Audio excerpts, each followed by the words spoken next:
Good morning, chat. We are currently gapped down on the Nasdaq 100 points. Yes, Friday's close was at 23,569. NQ futures currently down 0.33%. ES futures currently down 0.25%.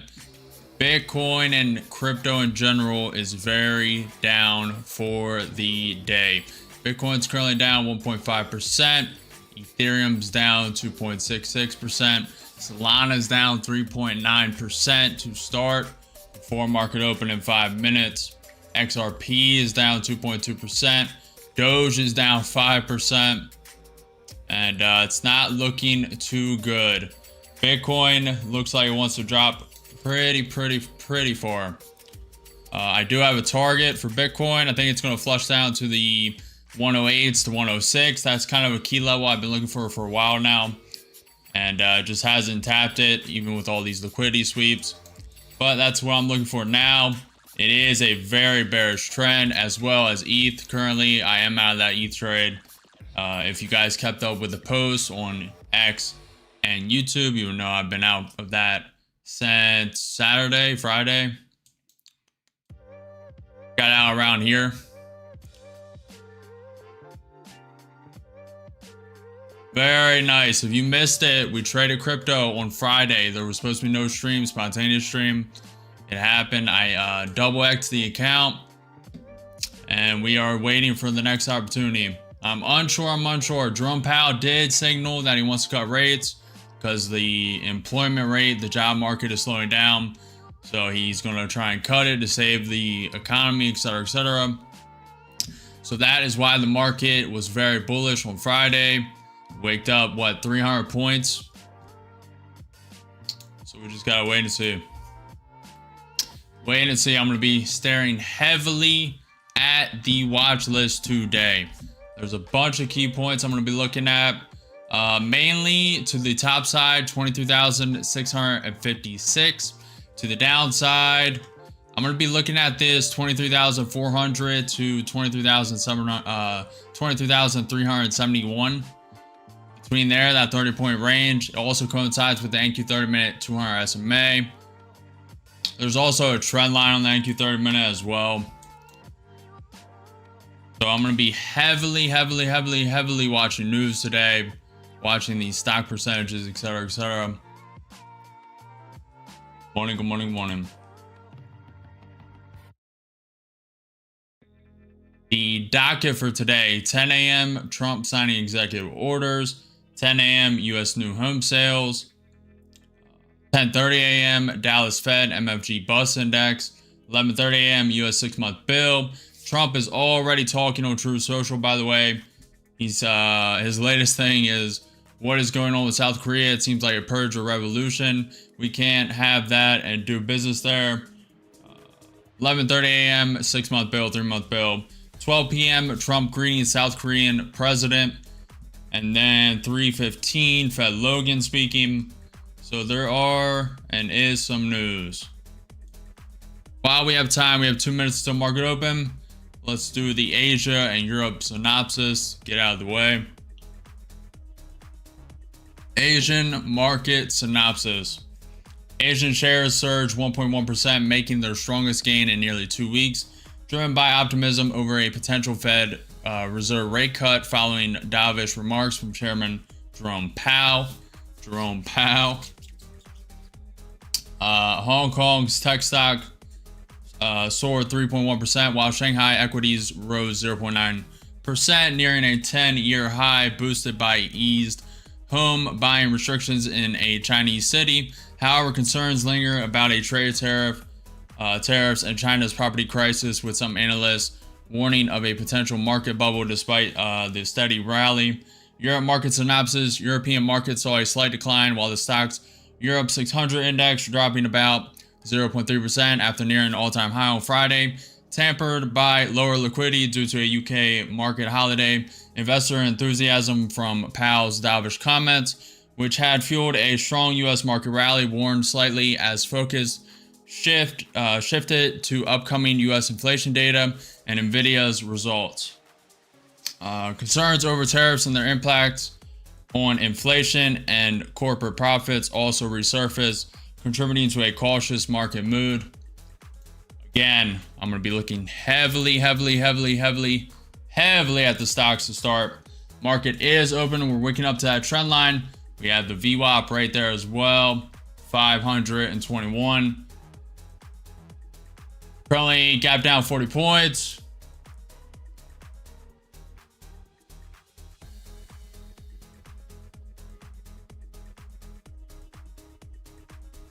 ES starting right below the VWAP, above the 200 SMA, above the 100 MA, above the key trend line as well. Gonna give this a minute. Nvidia starting green, but not enough. Tesla flipping green and red. Google starting 0.5% green. Meta is 0.33% green. Microsoft trying to flip green. Alibaba's up 2.1%. Palantir is down 2.3%. MicroStrategy is down to 4%. Okay. NQ waking off the NQ 30-minute VWAP.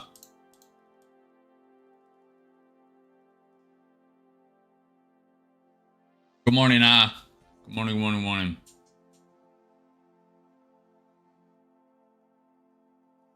Down. Give this a minute. See what this wants to do.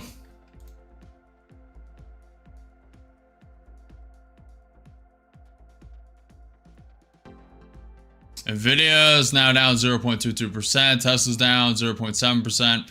Google's down 0.2%. Amazon's down 0.2%. Microsoft is down 0.1%. Apple's down 0.5%. AMD is down 2.75%.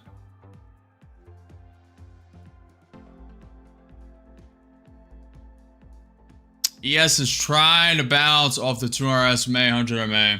Trying. Not quite getting there.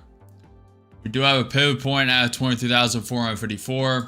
We are getting a bounce off it. Support. NQ 30-minute 200 SMA is at 23,403. Good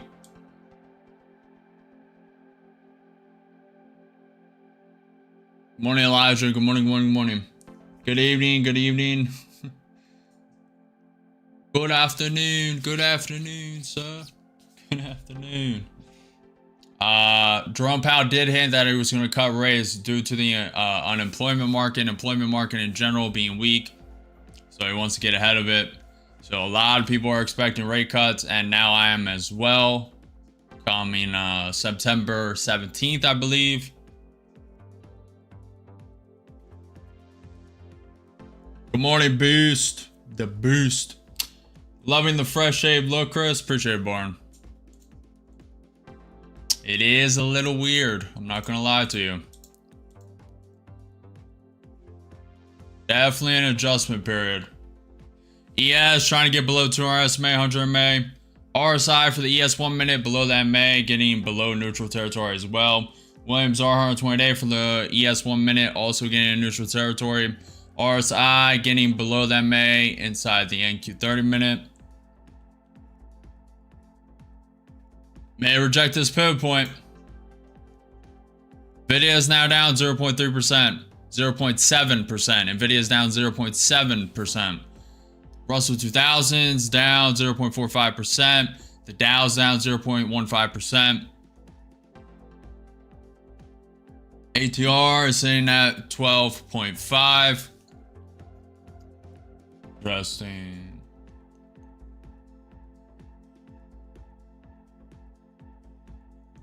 What's up, Gappa? Chris, appreciate the follow. ZAB, appreciate you. Appreciate you. I simplified the layout for the regular YouTube stream as well.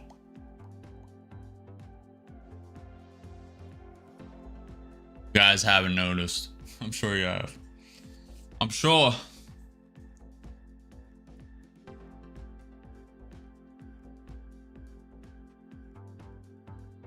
I'm just saying it's low. 5 minutes in the market.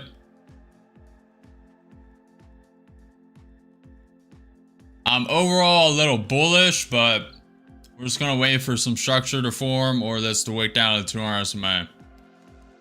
Google is flipping green. Nvidia is coming up.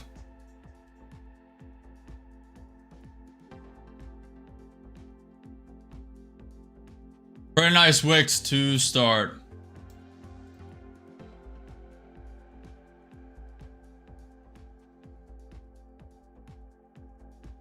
Weekend 3-day options expiration. Ironfly a winner again, 500 per in just 3 minutes. Placed at 3:50 p.m. Friday and closed 8:30 a.m. just now. Good job, Gap. Do you mean 9:30, or you actually closed them an hour before market?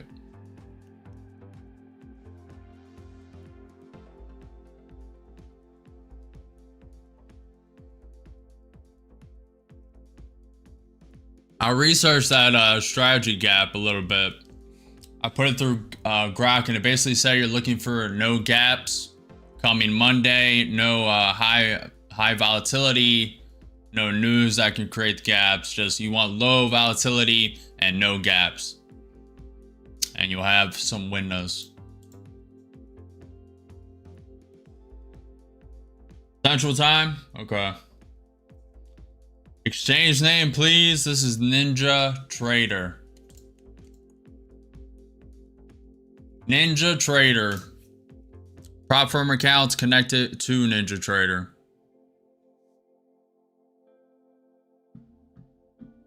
There is no research. It's my personal strat from data I collected over the years.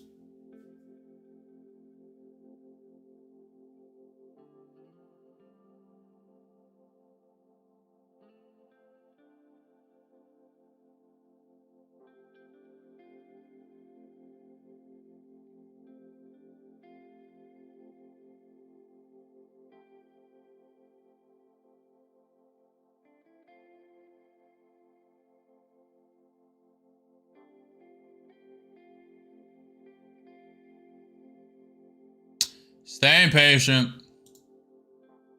ES tapping the VWAP again. We do have a bullish wick on NQ.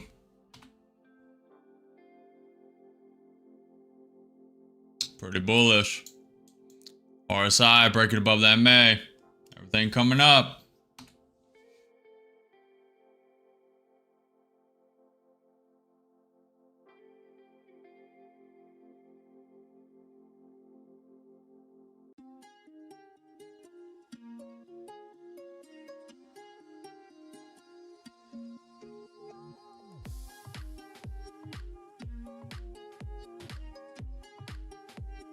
About to tap the NQ 30-minute VWAP again.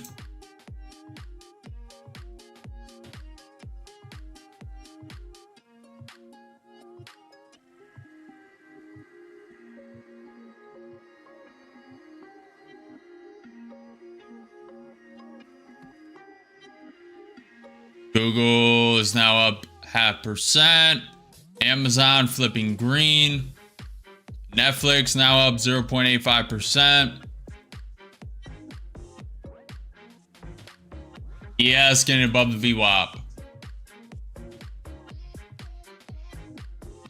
We do have in 22 minutes Trump signing executive orders, U.S. new home sales, etc., etc. NQ 30-minute VWAP being touched as we speak.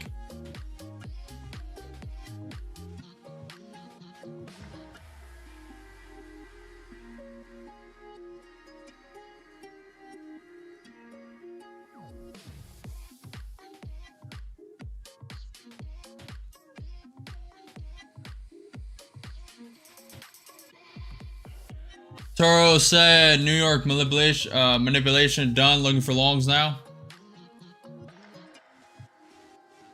I was honestly expecting them to wick it down to 20,400. I am bullish. I was waiting for that level. I still think that level is possible, because that's a pretty good level to bounce from. The 20,400s to all the way down to 23,000. Excuse me, 23,371, that 30-point range they might have wanted to wick it down to. see. Nvidia is still pretty volatile right now in both directions. Coming up, coming down, just swinging. Pretty volatile. That is a lower high. If this pivot point is claimed, then it will not come, obviously. I wouldn't mind if this came all the way down to that 400 though. We are gap down still. Problem is, ES has to get below the 200 SMA, 100 MA.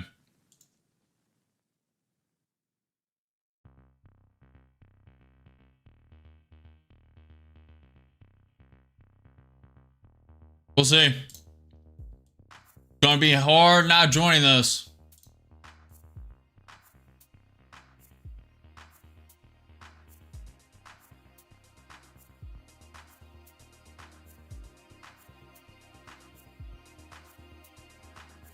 Barnes said 22,425 is my level.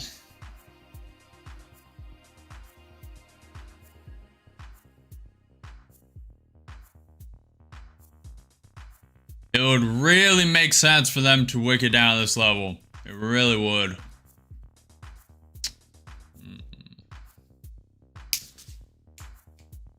Five-minute getting bullish.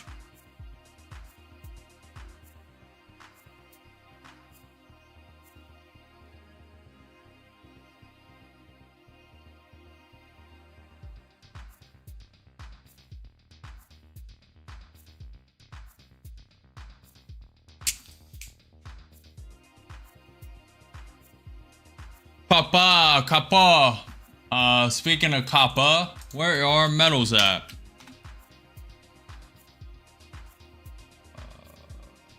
Alright. So we're at $38.91 an ounce, down 15 cents for the day. Gold at $3,380 an ounce, up $1 for the day.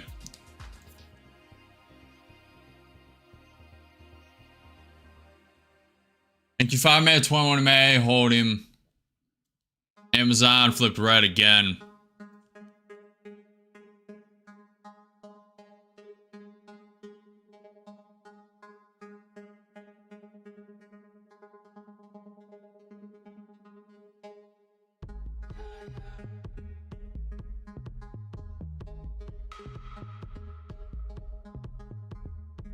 Yes, trying to get above that VWAP.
Yeah, I like the ES, but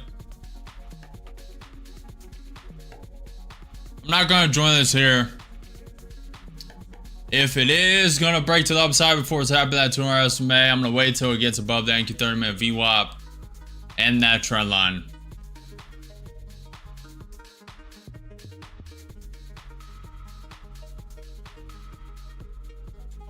Kind of want to take a short here, but it is way too high risk.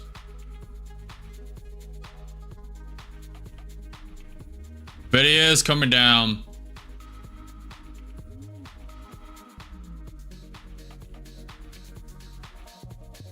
Palantir is down 5.1%.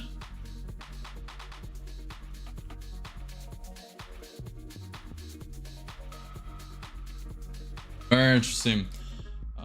Barnes said I should have said 20,425 is my point.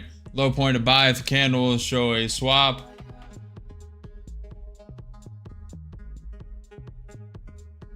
Could be a higher low.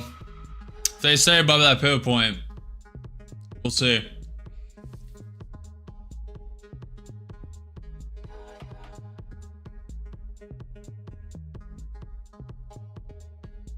$15-minute opening range is closed, by the way.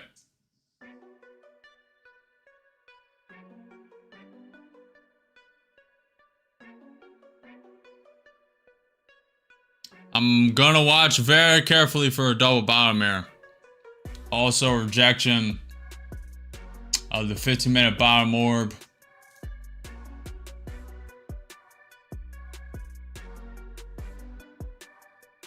Tapping that pivot point. Low of day at 23,443. Well, my instincts are dead on. That's good. They are calibrated.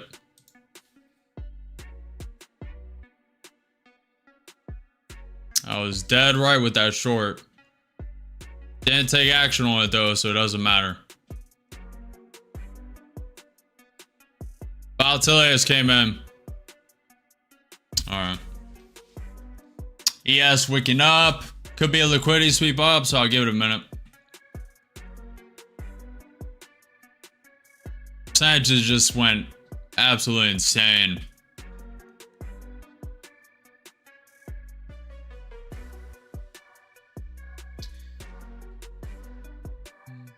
Only the next opportunity. There are no missed opportunities, only the next one.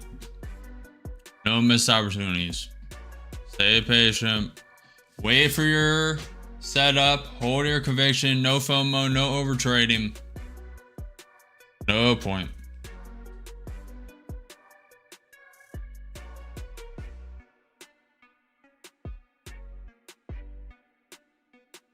I think we're going to wick down to that NQ 30 minutes to our SMA. It's just too good a level. Problem is, if we get below there, that's a rejection of the 15-minute bottom orb. And yeah.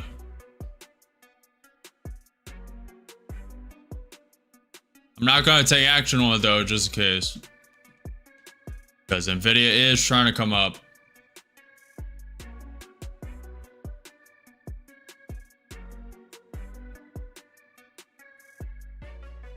ES still has not fallen below the 200 SMA or the 100 MA. See. RSI and William R 120 day for the NQ 30 minute. Looking a little more bearish.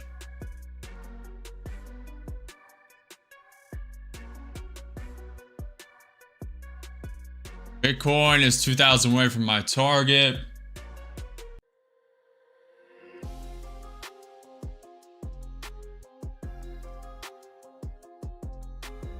Turo after like 10:30, 11:30. It depends today. Trump is speaking, signing executive orders at 10 a.m. So that could prolong it to like 12:30. But I did before market open, before I even knew of Trump signing and all the news on the docket.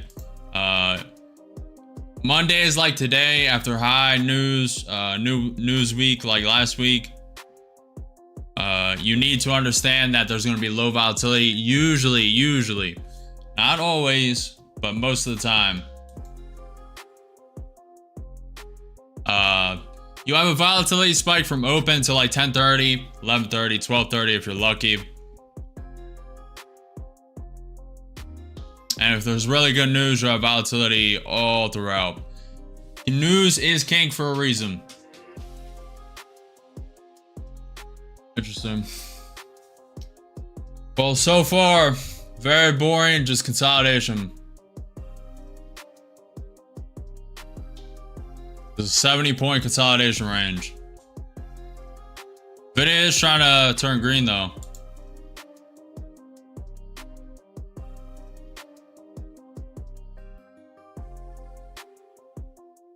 Would have been nice if they would have wicked it down to 200 SMA. I don't like this as much. But I'm gonna have to take it soon.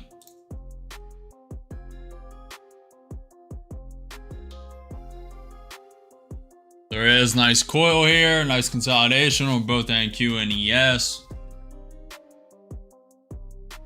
It's here. Liked it a lot more if it came down to 23,400 level. 15-minute biomorb is respected.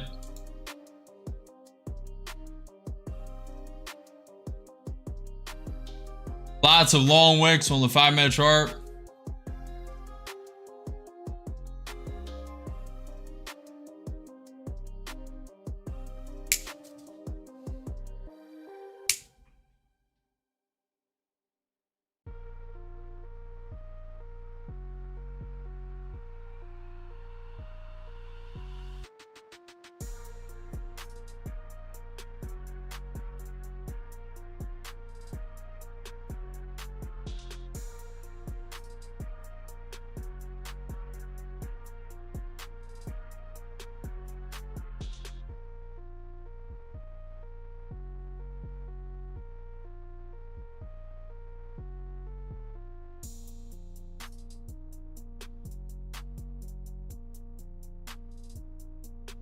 I'm just staring at the percentages of the stocks. Nvidia, Tesla, Google, Amazon, Microsoft, Meta, Apple, Netflix.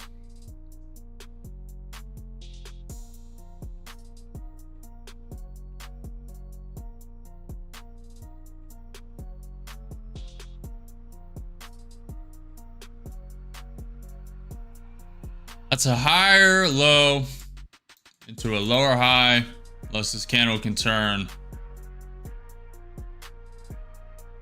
It's in consolidation though, inside coil.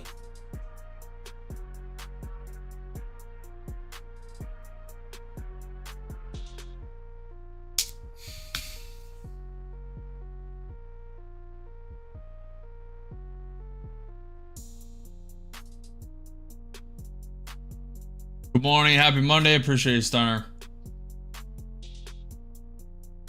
Where's the 2-hour SMA? 23,403.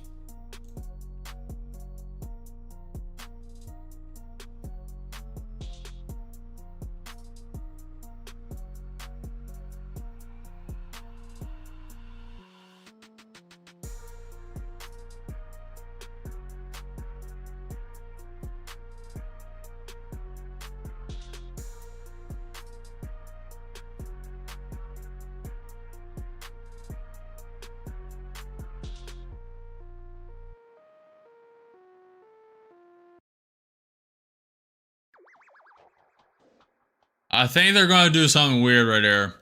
They're either going to wick this up massively through that trend line, VWAP, or they're going to wick all the way down to that 2-hour SMA, then do a V-shaped recovery. Kind of going with the latter because I'm a little biased about it, but they could do the opposite as well.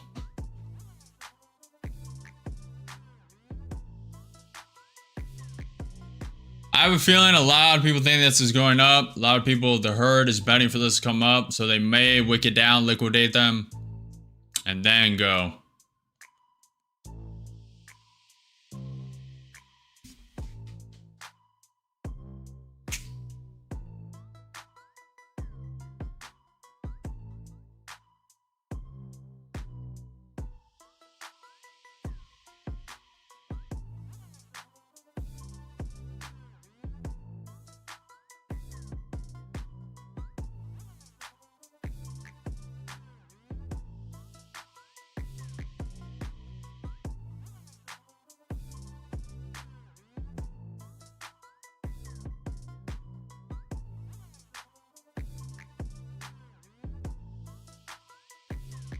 It's in the middle of two of my convictions. What's up, M? Morning, all. Miss you, Norman. What's up, man? What's up, man? What's up? What's up? Hello. South Korea's presidential office will check the situation after Trump commented on purge. He is signing executive orders in 6 minutes. That is on the docket. Also, U.S. new home sales. U.S. new home sale change at 10 a.m. as well. Then we have the Fed, Dallas Fed MFG bus index at 10:30 a.m. EST.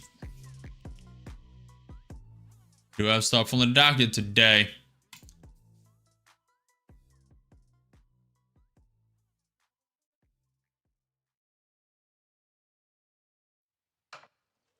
What's up, Miguel? Let's continue the mood from Friday. We'll see. See,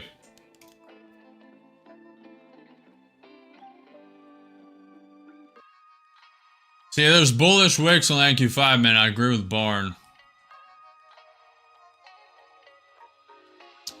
Problem is, I think the herd is trying to send this up. I'm just gonna hold conviction. I'm not gonna take action on this short, even though I should. I'm either gonna be in long if we get confirmation over this VWAP trend line. ES has to follow above the VWAP as well, but to be honest, the short is looking more appealing right now. As soon as I say that, Nvidia is pumping up.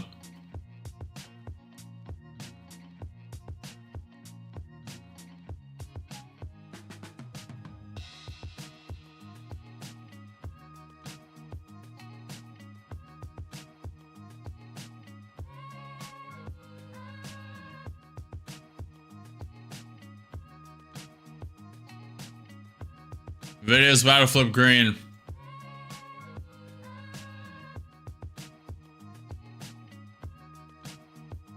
Apple's up 0.5%. Netflix is up 1.25%. Google's up 0.65%. Dow is down 0.25%. Russell 2000 down 0.43%.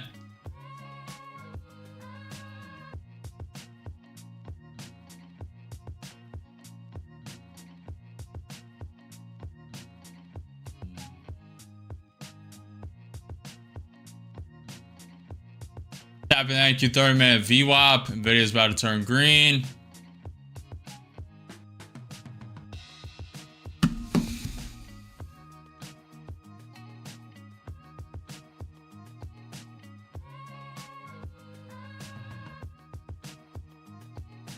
Tapping that trend line.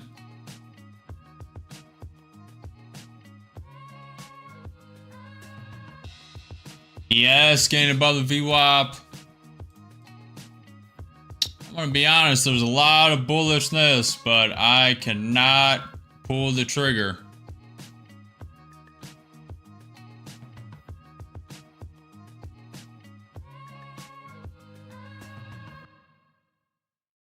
NQ 30-minute has a bullish wick as well, getting above that MAG, getting into neutral territory. Williams R 120-day for the NQ 30-minute coming up.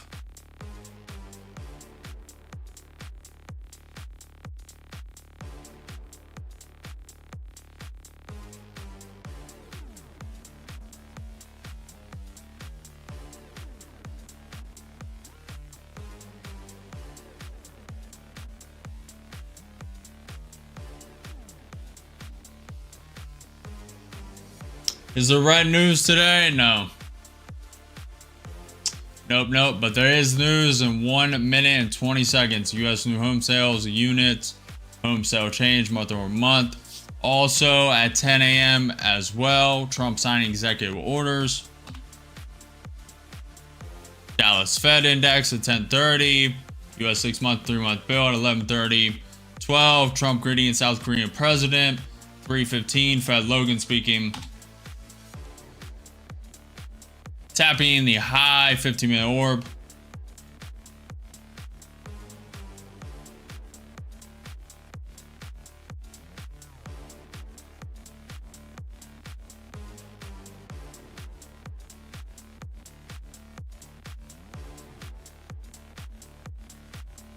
By all accounts, this should come up, at least flush the Asia highs. Possibly even fill that gap. We're currently gap down 60 points from Friday's close at 22,569. We have a trend line up top at 22,599, and then a very key level at 22,654.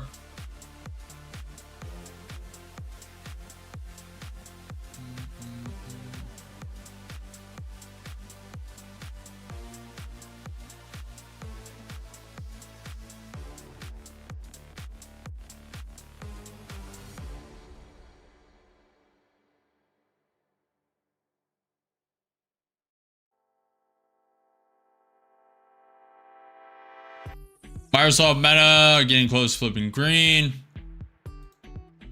Whoever took that long, congratulations. I could not take it. And I still don't want to take it.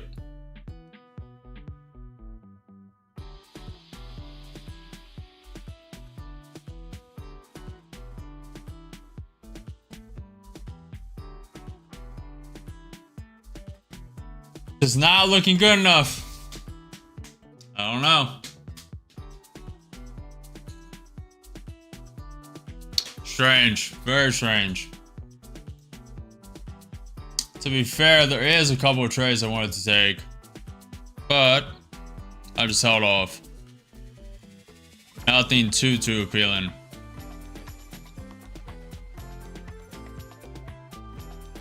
Tap the NQ 30-minute VWAP.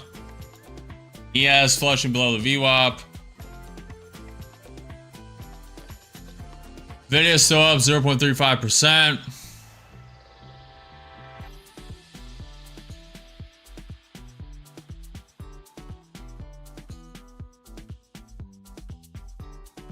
ATR is at 21. The VIX volatility index is coming down as this comes up.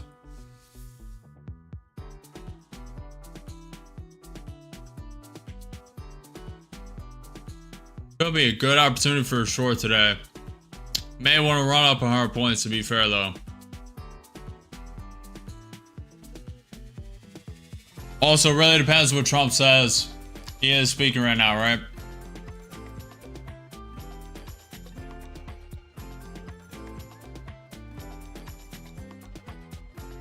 To be fair, at 10 a.m. it just says he's on the docket. So this could be a non-press executive order signing.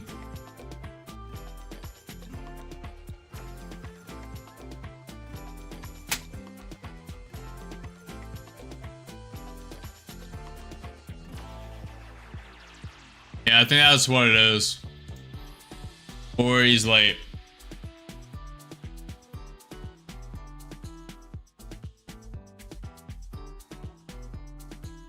Oscar's long. Good luck, good luck, good luck. Bar 20,523. Turning point potentially for value area high. Trying to bounce off the 15-minute high orb.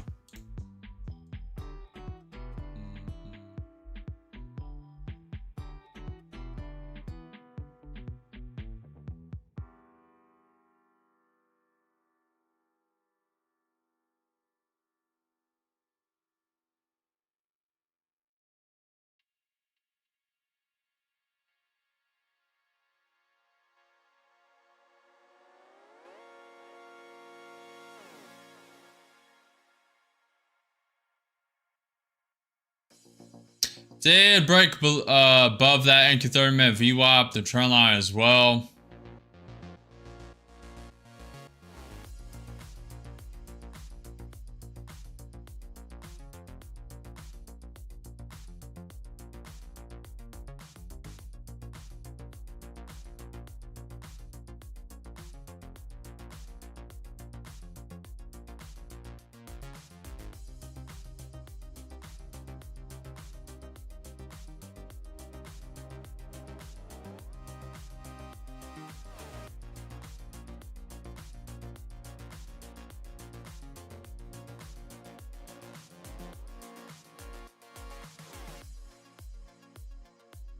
High pre-market at 20,607.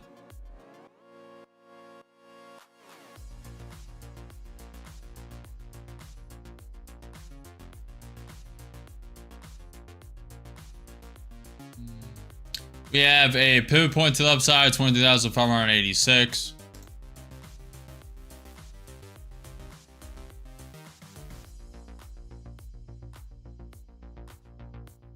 For some reason, I can't take this. I'm unsure why. I'm seeing it's either not moving too quickly for me, or I'm honestly confused myself. Because usually I'm all over this long.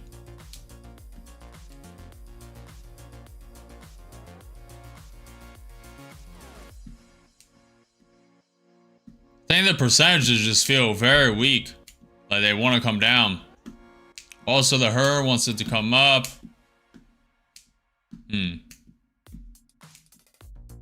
Strange.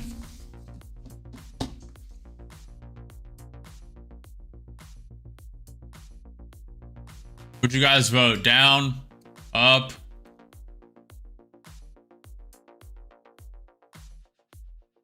Are you guys taking trades in this? Are you guys securing your longs? Holding it tight? Tight stops, etc., etc.? Or are you guys just waiting to trade? How are you guys doing? How are you guys doing?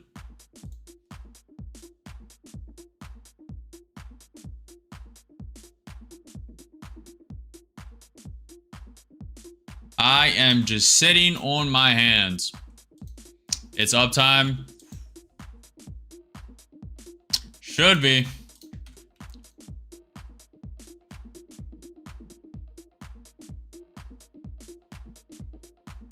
I don't know, it just feels too weird. Very strange.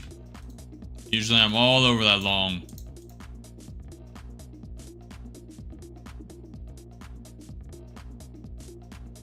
Voted down initially. Lloyd's waiting. Barnes waiting to trade. Feels odd. Yeah. Long here on crypto. Did Bitcoin flash?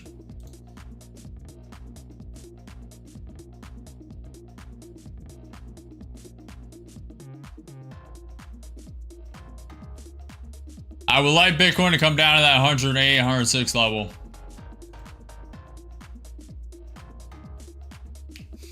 ES rejected a resistance zone pretty hard like 5 minutes ago.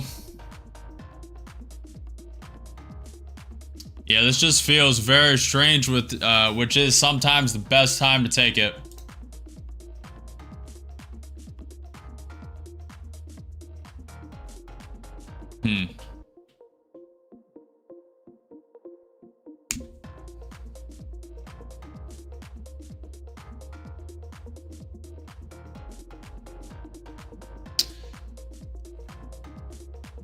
John took the long, Chris. Almost 25 points. Buy here. Good job, John.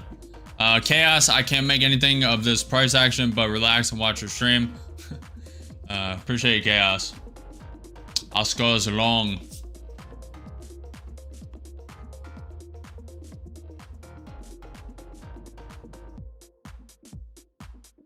Alright, so far it's just slow grind up.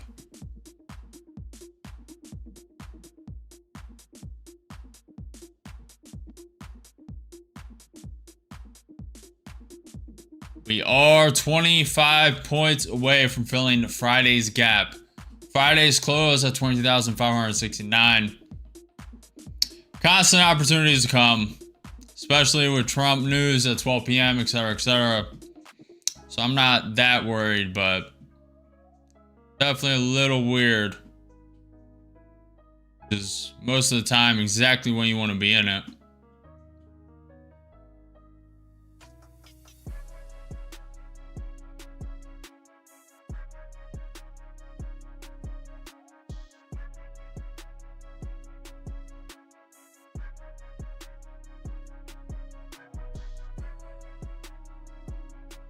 Well, there are no missed opportunities. Yeah, absolutely.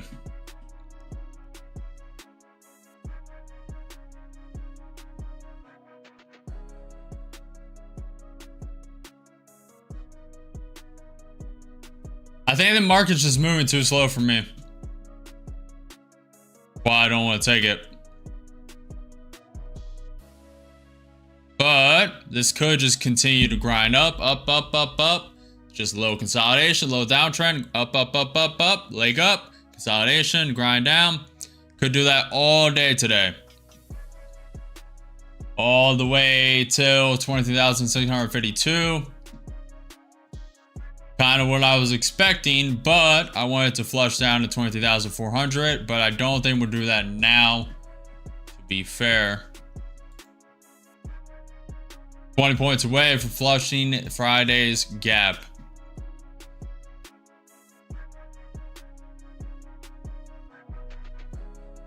For premium sellers, this price action is great.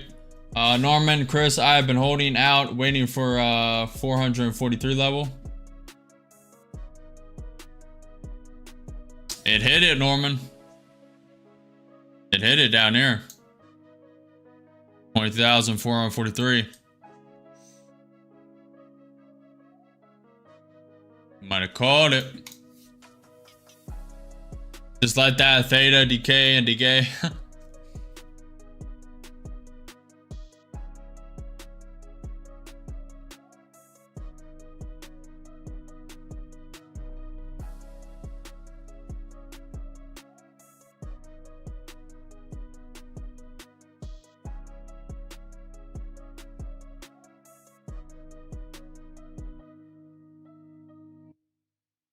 Sizzling. Appreciate the follow, man. Appreciate it. Sizzling. Pretty slow day. So far. So far, slow day. But I'm not going to trade just for your guys' entertainment. If I don't like something, I don't like it. It is what it is.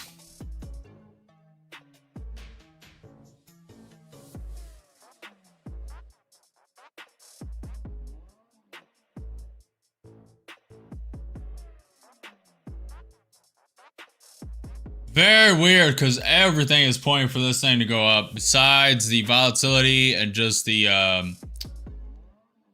just what I'm seeing in the stocks right now. I mean, every single indicator is on your guys' side, to be fair. ES is above the 200 SMA, above the 100 MA, the 200-day simple moving average, the 100-day moving average, the VWAP, the volume weighted average price. Also, the NQ 30 minutes above all that as well. Also, the RSIs and both of them are rounding up above that MA. ES 1 minute did just come below that MA, to be fair, in neutral territory. Williams are 120 day coming up for both of them. Nvidia is now up 0.6%. Tesla is up 0.25%. Google is up 0.9%. Netflix is up 2.1%. Meta, Microsoft flipping green. Apple's up 0.3%. We have a gap fill up there. Thank you. 5 minutes when he may got overtaken.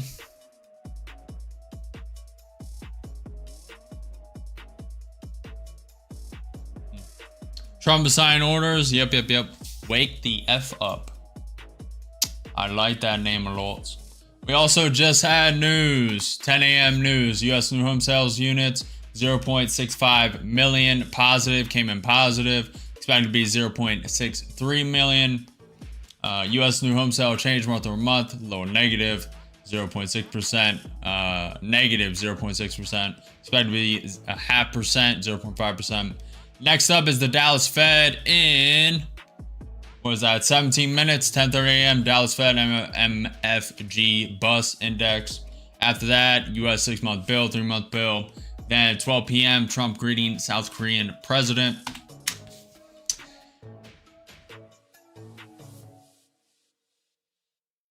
ES is looking weak.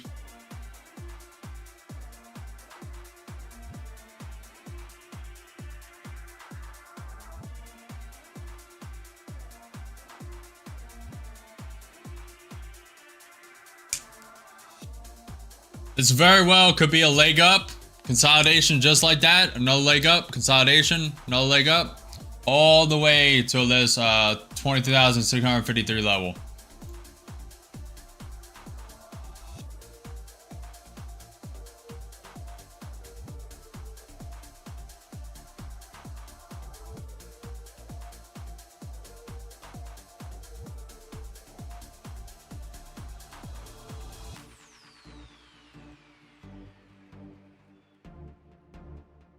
I know you guys are on here.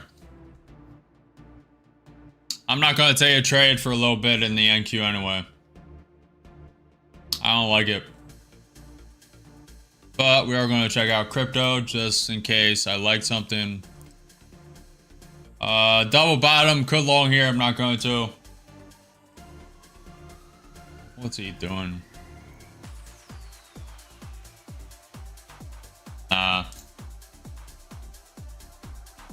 Lana Solana. Looks weak. Pepe doing?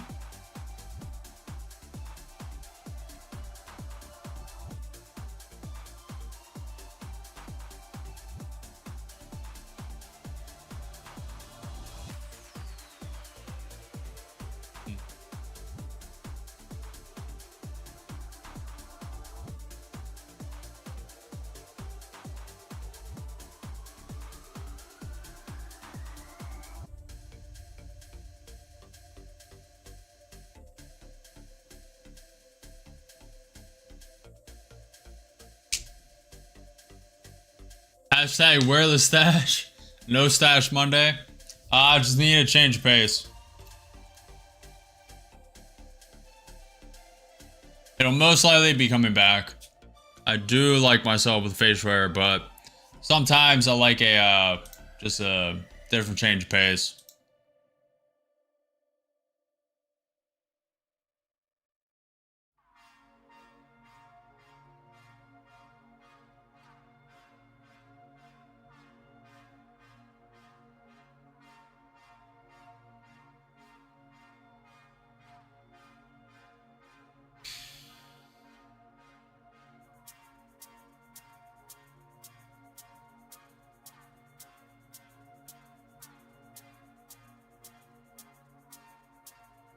No, I'm not, Josh.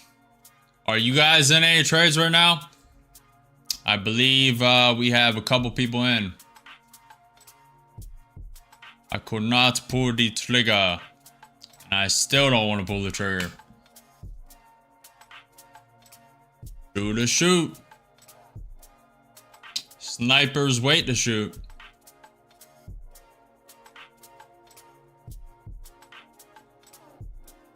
Microsoft Meta flipping back red.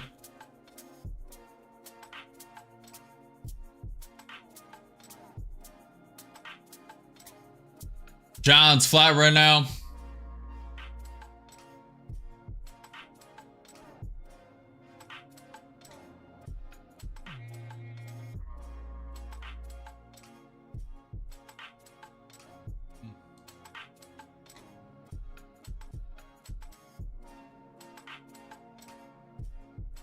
Did not expect this Monday to go this way, but expect the unexpected.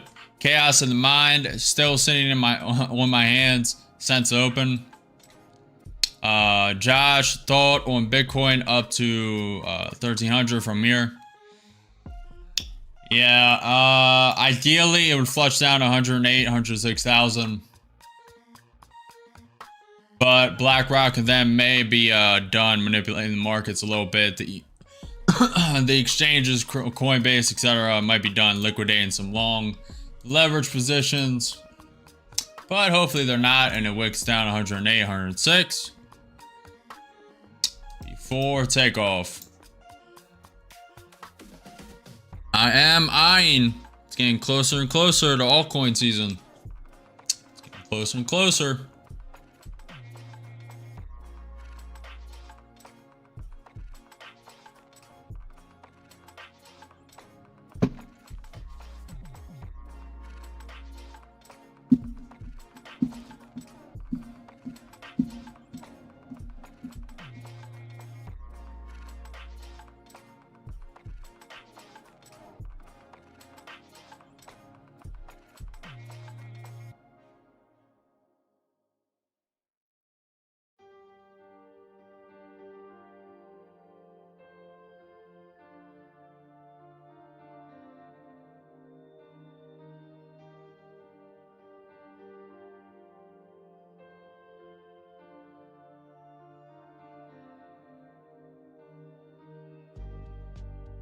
Miguel said it is altcoin season. Bitcoin dominance is dropping, and looking at my ETH Bitcoin long, it's great for the past month.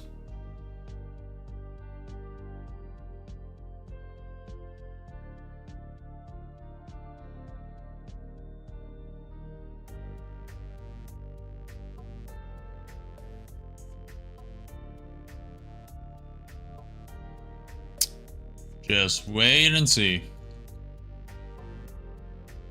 We're getting there. We're close, Miguel. Close, close, close.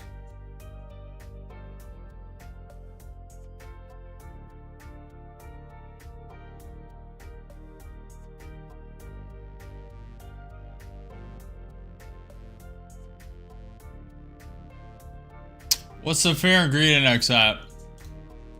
For crypto. Crypto fear and greed index. Very crucial.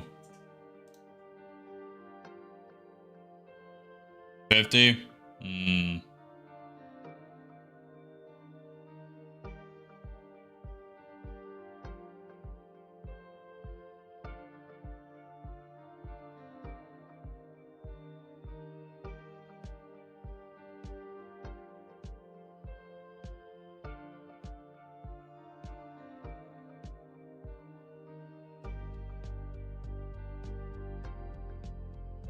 Okay.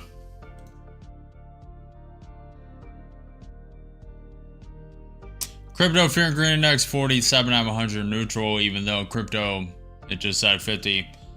This is what this said. Fear and greed index for the stock market 61 out of 100 greed.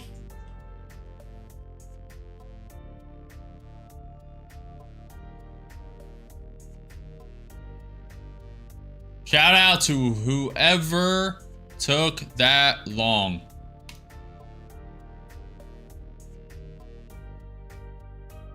I'm unsure if it's going to continue up, at least briefly, but if you took it, if you locked in 20, 50 points, shout out to you.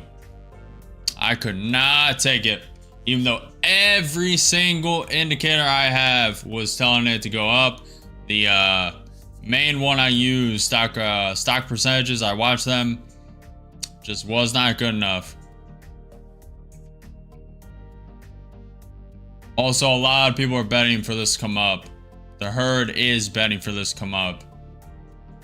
You do have a small, a significant bunch betting on this coming down. Just fear mongering over the job reports, etc., etc. But the large majority is betting on this bullishness from the interest rate cuts from Jerome Powell finally coming in September 17th. At least that's what the hints are for. He could have debated us just to get a better market. Hold the markets up and prolong it. Could have got debated. John said, didn't manage risk well today and gave back all my profit. Never good here. Never good here.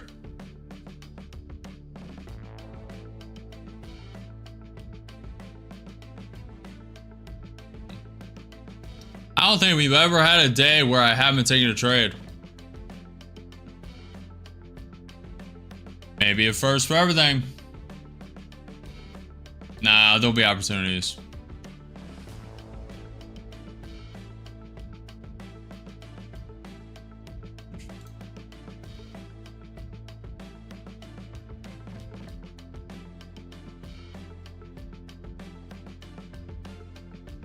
Say I'm bullish, but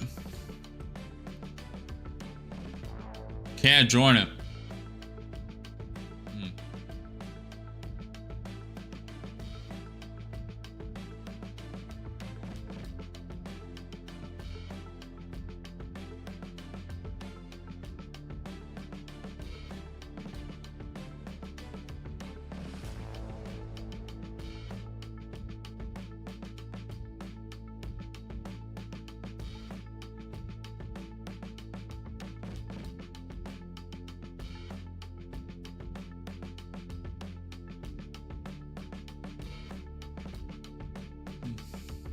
Last week was tough.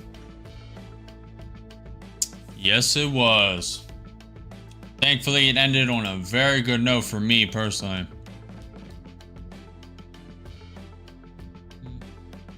I also did trade a little bit of NQ when I was off stream Thursday, Friday.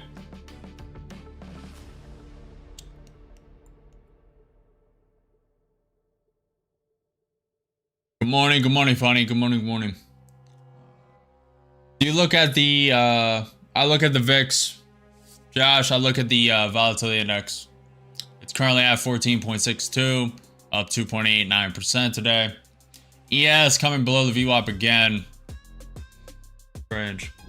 What's up, Spaceman? WWW, appreciate it, Space. Norman now looking for a pullback 500 area. We'll see. Sam, appreciate the follow. Appreciate it, guys. Stopping by to drop my like before a meeting. Good luck with your meeting, Space. Hopefully, if you're pitching or if hopefully you're receiving the meeting, not giving it. Giving it is a lot harder. But if you are giving a meeting, I wish you all the best, my friend. All the success in the world.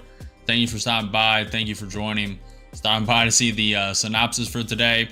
Well, we've taken 0 trades so far, which is very peculiar. But I appreciate you stopping by. Appreciate being there, man. Appreciate you smashing that like button as well. As well. Morning. What's up, legend? If you are lacking and haven't subbed yet, do it. You won't regret the free game Chris brings. Appreciate you, Space. Glad you guys are getting value. I love it. Absolutely love it. The only way, seek Jesus. Hey, Jesus is the way. Christ is king. I do believe that, but spamming that in the chat is not going to get anyone on your side. It'll get people who already agree with you to say amen, but Christ is king.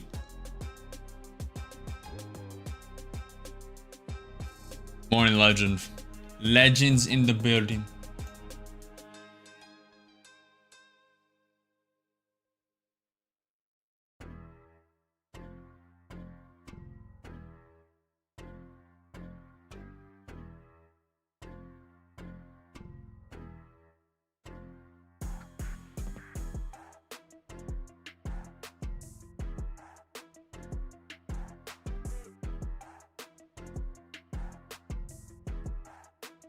Preach the word.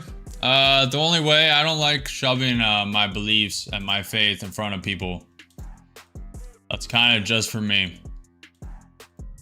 I'm a weird case. I don't believe in going to church. I don't believe in any of that. I just believe in the bond you have between you and Christ, and that's it. Praying every night, etc., etc. But doing all the man-made stuff, he said to never trust anything man-made, and churches are man-made. Now, a lot of the community is going to get upset by that, but I just don't believe in that aspect. Everyone to each their own. I don't like that saying either, but I do not shove my personal beliefs in people's faces. Everyone has their own journey. Now, I will stand up for something I believe in. I mean, if we come across anything evil, I'll say it, but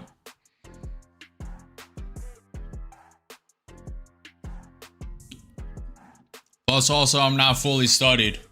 I haven't fully read the Bible. So, for me to claim that would be disingenuous.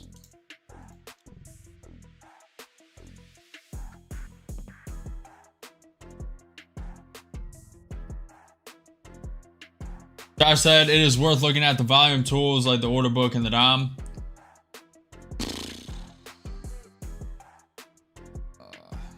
I mean, everyone has their own strategy, but if you find it useful, use it. I haven't looked at that since the beginning, pretty much. I did use Bookmap before starting stream, but I really don't need that either. Bookmap is very helpful for you to gauge how far price is going to drop, where it's going to rise to, just the volume on the you can really see where everything is going to bounce, the support and resistance levels. You can just map it out pretty easily. You can also see where volatility is picking up, but you can kind of gauge that if you have the experience like me and like others. You really don't need that. But if you're brand new, you probably do want that just to see and get a gauge for it. See how the price action reacts to the actual liquidity going in and out.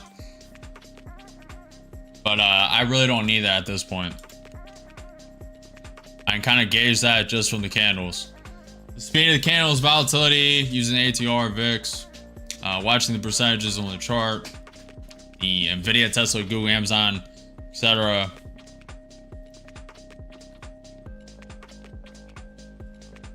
But it is useful. I assume President Trump signing executive orders. I didn't think it was going to be streamed, but that is coming live soon. The Dallas Fed MFG bus index came in negative. That just happened at 10:30 a.m. Just came in right now. That is a lower high, by the way. Kind of in consolidation coil, though. Weird day today. Weird. Very weird. I won't lie.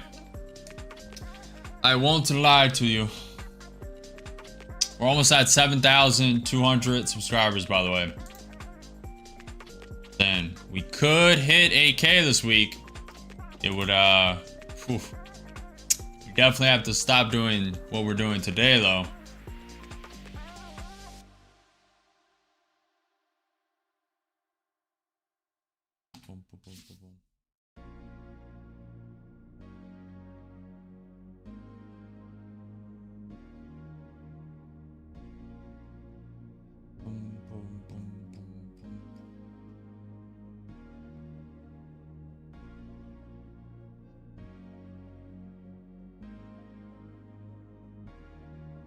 What's up, Dasan? I'm in. Gapper's in at 68 and ready to rock out.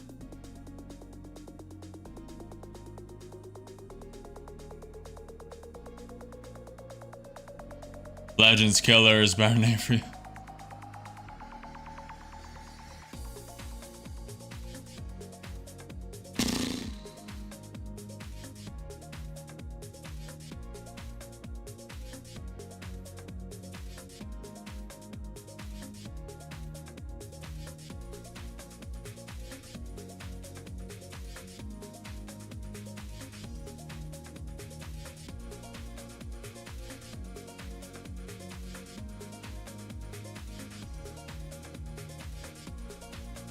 Wait, what's it called? Did you catch it, Stunner? The name of it? What do you mean, the beast? What do you mean?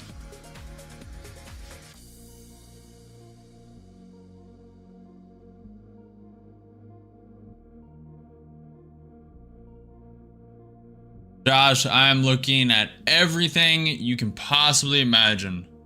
Every single thing you can possibly imagine. NQ 5 minute, how it's above the 20 MA, the wicks, how the ES is climbing above the VWAP right now, but it's interesting. The NQ 30 minute right here as well. The stock percentages as well. Everything flipping green to red. How everything is gauging the volatility of it, etc. And then the news.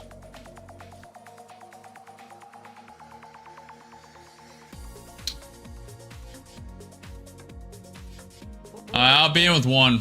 I'm in with one long. Microsoft Meta trying to flip green.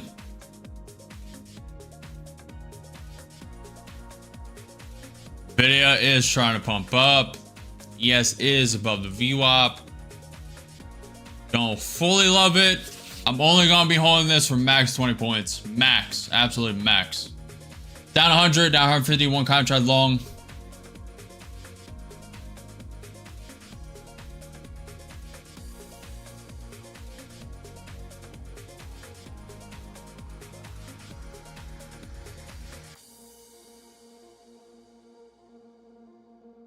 Nvidia is coming down. Down 200, down 250.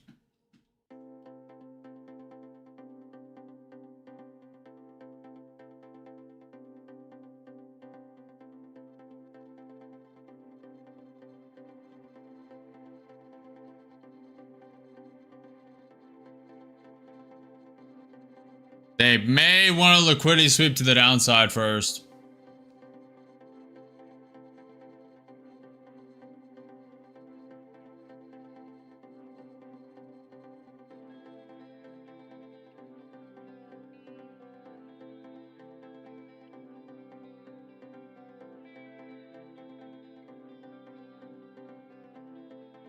Oh, the book map. I think I still got it linked below in the description or the about page. If you go to the Twitch about page, I have that. I should, unless I deleted it. Anyway, it's book map. Doesn't matter. Up 50.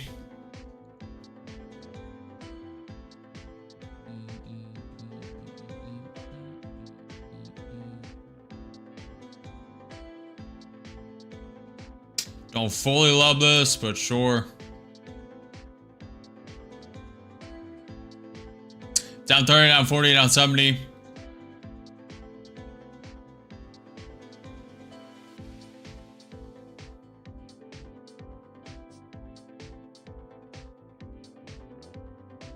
Yeah, I think I did too. It's just bookmap. You don't need to use my affiliate code. It's whatever. Bookmap. B-O-O-K-M-A-P.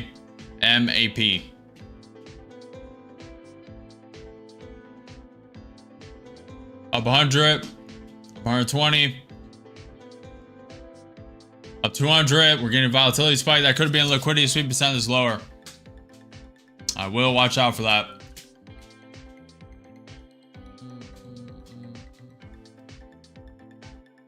We are right here, close to filling the gap. Gap fills at 23,569.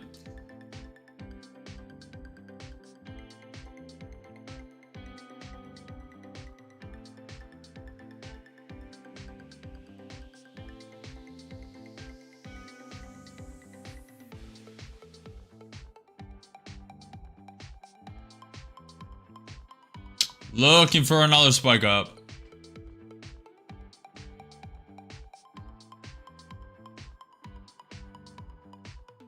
Might wait to the next candle as well. Up 150.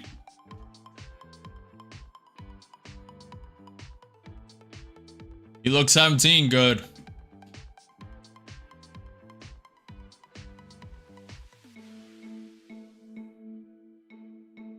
Up 200. We're spiking up, spiking up. Couple more points. A little more, a little more, a little more. Spike, spike, spike. Spike is spiky. About to fill the gap. A little more. Spike up.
True, Fortnite, true.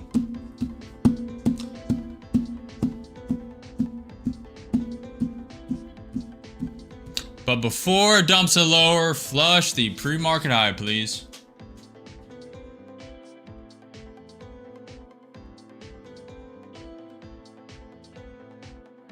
Starting to get weak. Starting to get bearish.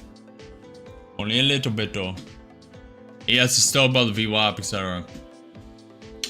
PC, Toba, Nagu. Appreciate you. Appreciate the follows, guys.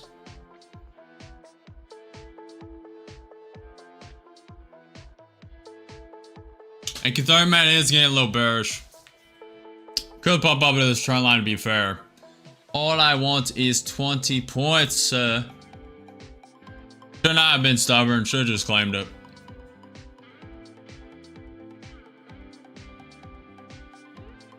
To be fair, we may get a 50-point, 100-point wick.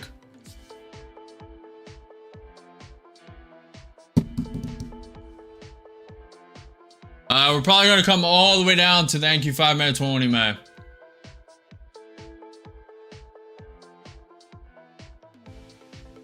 it's looking. Yes, falling below the VWAP.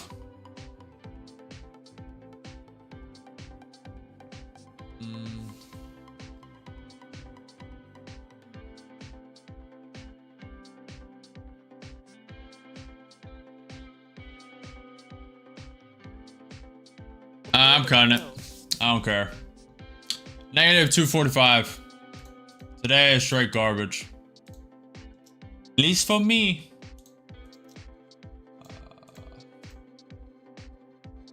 French Prime Minister Bayrou. Normally I would risk it. Today is just too weird. We'll request a confidence vote in Parliament on September 8th.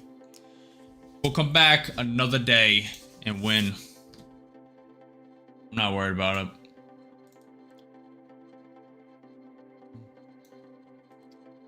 Are going to stop watching this market though. I can tell you that.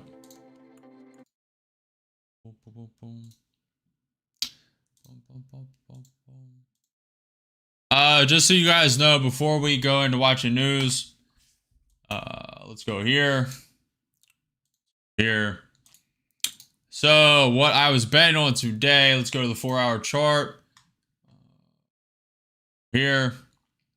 So this 400 level, 400 to the 371s is a very key level of support. Wanted it to wick down. It decided to do it a little before then at this pivot point.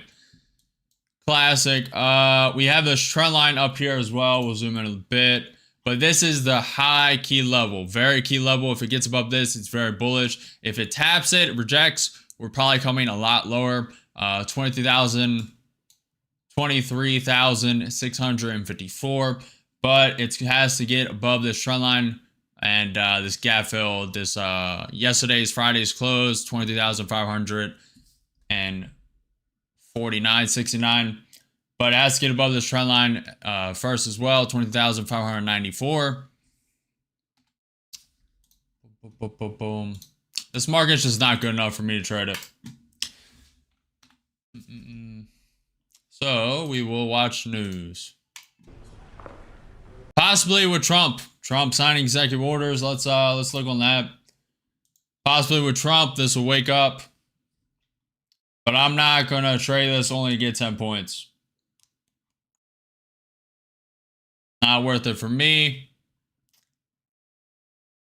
Not for the amount of risk I put. All right, while we wait for that, this is Donald Trump visiting the White House Museum. This is literally like a 5-second, if that, interview.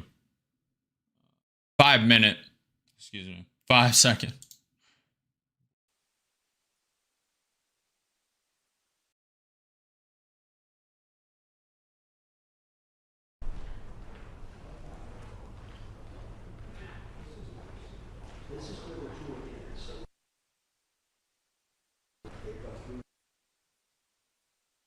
Good job, Norman. So this is lagging. The actual video. You know, the store from Waveview, you've had it for many years because we're starting construction of the ballroom. And Stuart's excited about it. I think everybody's excited about it. It's going to be amazing, actually. But that was where they had their store.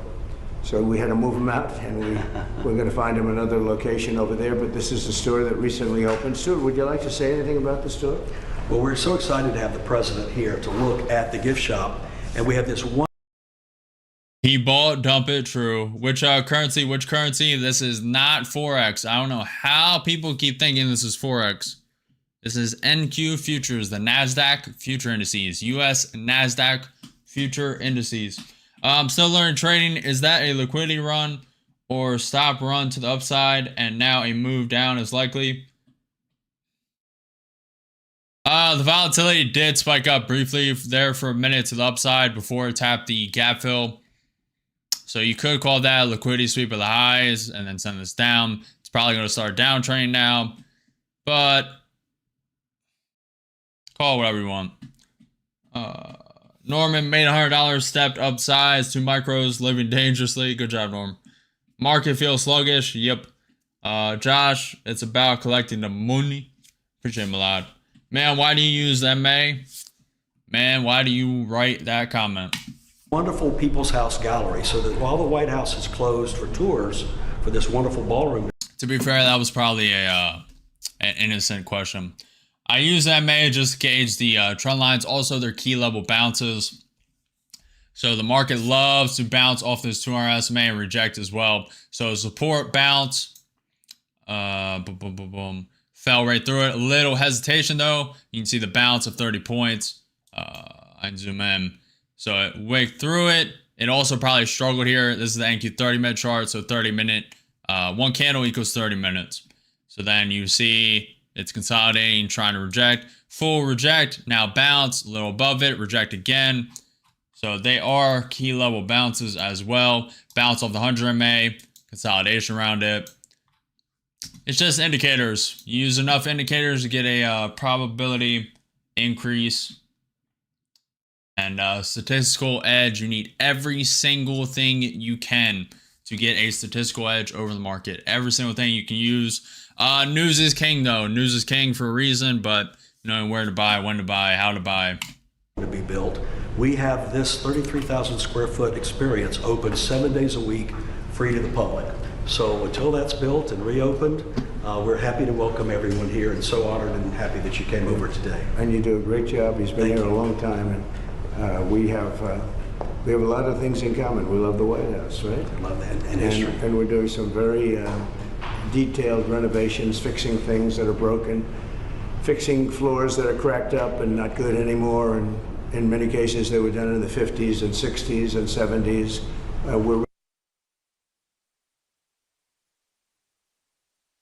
This is this live stream, by the way. Absolutely garbage. Not my computer, not your computer lagging. We can't be doing that. Sure.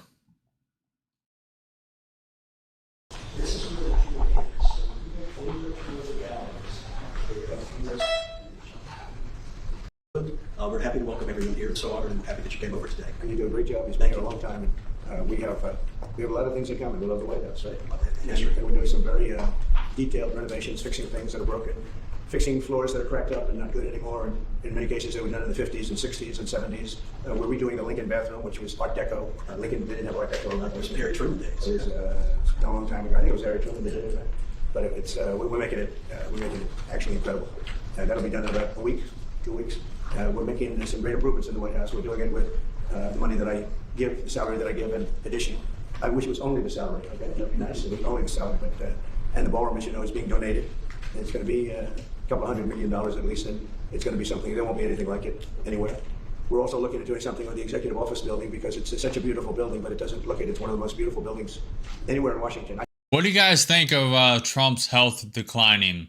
Supposedly it's all normal for his age, the spot on his hand, etc., etc. What do you guys think about that? It's not a great look, but I mean, he's still upright, he's still talking, he still seems energetic, fine. I think it's just as long as he's coherently all right, in my opinion, he's fine. But you have to get past the color, because the stone they used was really bad color. And then we're looking at doing something very exciting with the executive office building, cosmetic, all cosmetic, to make it to bring out the beauty, because it's one of the, to me, it's one of the most beautiful buildings. But you have to study it to realize how incredible and complex it is. So we have a lot of fun doing this. We're fixing up the city, we're fixing up the White House and the environment of the White House. We're fixing up the whole world. We have great numbers that have just come out. The numbers, the economy is doing incredibly. Billions, trillions actually, of dollars in tariffs are coming in. And maybe most important, we have about close to $17 trillion being invested in the United States. We've never had anything even close to that. And that's in 6 months. So we've done numbers that nobody's ever seen before. And I'm now going over to Kennedy Center. I have some great contractors in my car. I have really great marble contractors and woodworkers. And we're fixing Kennedy Center the way it should be. It was a mess. It's an absolute mess. And the bones are so great. They have marble. It's called getting older. Gapper says, no biggie about age and liver spots. It's a state of mind that matters. Yeah, I agree. I mean, cognitively, he's still here. That is so unbelievable, but it hasn't been polished, it hasn't been grouted, it hasn't been taken care of. and we're able to use most of it. As opposed to taking it out, we're able to use it. You couldn't buy, actually it's marble, but you couldn't buy. The slabs are so big, white, beautiful slabs, you couldn't buy it today. And we're renovating it. And Kennedy Center within a year will be unbelievable. I think it's got tremendous. We're painting the columns a different color. You know, it's got a fake gold. You're going to use gold. You know, gold. You know about gold. I love the gold. If you don't use 24 karat gold, it doesn't look good. And there's never been a paint that imitates it. So we're going to be painting the columns probably a very good white, beautiful white. It'll look beautiful with the white marble behind it. The marble's all being renovated inside and out. So that's where I'm going right now. I have all the marble people with me, and we're going to do that with Kennedy Center. The interior of Kennedy Center is being totally done. The chairs are being replaced or renovated. The stages are being renovated fully. Very good stages, very good sound, great sound if you're lucky. Some opera houses, they spend a lot of time and money if it doesn't have... Norman said he is fine, but probably won't see another term. Well, this is his last term. Unless... I mean, I don't think you can get over that two-term rule, but I've been surprised before. And if anyone would be able to find a way, it would be him. That's for sure. But the country would probably be in uproar, to be honest. Because you're only allowed 8 years as president, 2 terms, 2 4-year terms.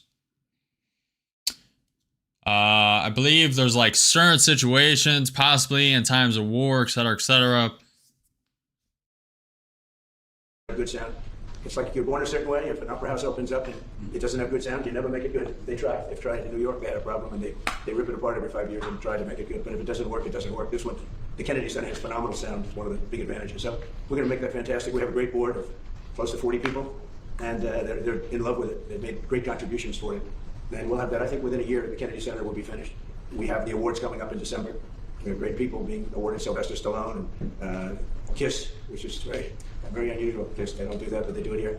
And we have just, you saw Michael Crawford's going to get an award. It is really going to be very exciting. I'm going to be hosting, not that I want to host, I don't want to host, but they've asked me very strongly to host, so I'll host it. Like I hosted The Apprentice years ago, and we'll do a good job. And we have the awards, I guess, on December, something early in December, we have the awards. We'll be on CBS on television. So I just wanted to thank you. Do you have any questions? President Trump, you had to fire Lisa Cook, the Fed governor. Yeah, I'll fire her if she doesn't resign. Yeah. What she did was bad, so I'll fire her if she doesn't resign. Mr. President, have you been briefed on the FBI raid of John Bolton? No, I don't know about it. He's talking about the Fed. I forget her or his name. Mortgage fraud. I believe it's a her. Some Fed did mortgage fraud, so she's either going to resign or he's going to fire her. I saw it on television. How dumb do you have to be to do mortgage fraud, though? Especially you work in the government. I mean, people are... I'm not a fan of John Bolton. He's a real sort of a lowlife. When I hired him, he served a good purpose because, as you know, he was one of the people that forced Bush to do the ridiculous bombings in the Middle East. He wants to always kill people, and he's very bad at what he does. But he worked out great for me because every time he doesn't talk, he's like a very quiet person, except on television. He can say something bad about Trump. He'll always do that, but he really doesn't talk. He's quiet. And I'd walk into a room with him with a foreign country, and the foreign country would give me everything because they said, "Oh no, they're going to get blown up because John Bolton's there."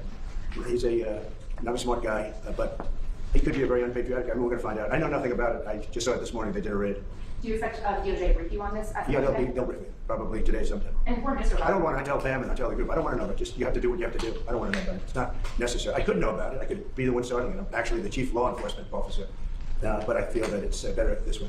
For Mr. Rothrock, I know. Is that a new hat? Usually, Trump was right about everything. Nah, I think I've seen it before. Could be wrong. I think I've seen it before. The chief law Trump was right about everything 45 to 47, indicating the times he was president, 45th president, 47th president. Officer. The dash is just a little funny. For Minister Rothrock, I know meeting is planned right now between Putin and Zelensky. Absent that meeting, what are the next steps in your view? Well, we'll see. We're going to see if Putin and Zelensky will be working together. It's like oil and vinegar a little bit. They don't get along too well for obvious reasons, but we'll see. And then we'll see whether or not I would have to be there. I'd rather not. I'd rather have them have a meeting and see how they can do. But in the meantime, they continue to fight and they continue to kill people, which is very stupid because they're losing 7,000 people now. I used to tell you 5, now they're losing 7,000 people a day. 7,000 people a week. They're losing, think of that, they're losing 7,000 people on average a week, mostly soldiers. So we want to see what we can stop. I've stopped 7 wars. I'd like to make this one I thought would have been in the middle of the pack in terms of difficulty, and it's turning out to be the most difficult. With the launching of the White House TikTok account, are you no longer concerned about privacy concerns or national security rights? I'm really not. I think it's highly overrated. So TikTok, as you know, I used TikTok in the campaign.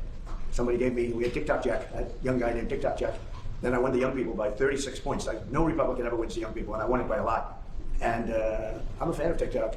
My kids like TikTok. Young people love TikTok. If we can keep it going good, and we're going to watch the security concerns. And we have buyers, American buyers. We have American buyers. And I haven't spoken to President Xi about it. At the right time when we're set, I'll do it. In the meantime, until the complexity of things work out, we just extend a little bit longer. But we have buyers. We have very substantial American buyers that want to buy it. President Trump would like Congress to give more control over DC when they return from recess. Look, DC is a miracle what's happened. I mean, they can come up with fake numbers like the mayor's doing. Oh, no, it was going down for 20 years. You live here. You know, have you been mugged? Okay. DC was a hellhole, and now it's safe. And in fact, I put out this morning, I said, I hate to say this because it doesn't sound very good, but there have been no murders in DC in the last week. That's the first time in anybody's memory that you haven't had a murder in a week. And I think the mayor has to get on the ball because we have a situation, and she's a nice woman, but I'll tell you what, she's got to get on the ball. We have, I don't want to see phony numbers. DC hit an all-time high last year of absolute total crime, and it continued pretty bad. And then we put some strength into it, got the numbers down a little bit, but we brought in the DC National Guard, and we coupled them with the police, and it has been amazing. I have friends that live here, people that work in the White House, but I have friends that live here. They're all going out to dinner now. They haven't gone out in years. One man, I told this story yesterday when we were with the police and with the National Guard. We had a great little celebration, brought them hamburgers, brought them pizza. But we were with them, and I told the story about one friend hasn't been out in 4 years to a restaurant, and now he's been out 4 nights in a row. He called me this morning, by the way. He said it's so safe. He feels like totally safe. He can walk. He's got a 10-block walk. He walks it. He wouldn't have walked those 10 blocks. He said it would be a chain of hell, he called it. He said it was just horrible. He had no chance of making it to the 10th block. And the mayor has to admit that. You can't.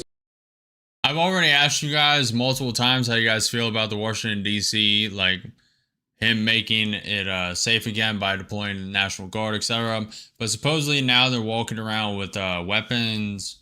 I assume the complaint was assault rifles, but let's double check. National Guard.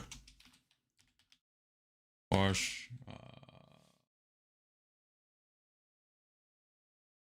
See. Weapon. Is it just a pistol? Is that what everyone's... No shot.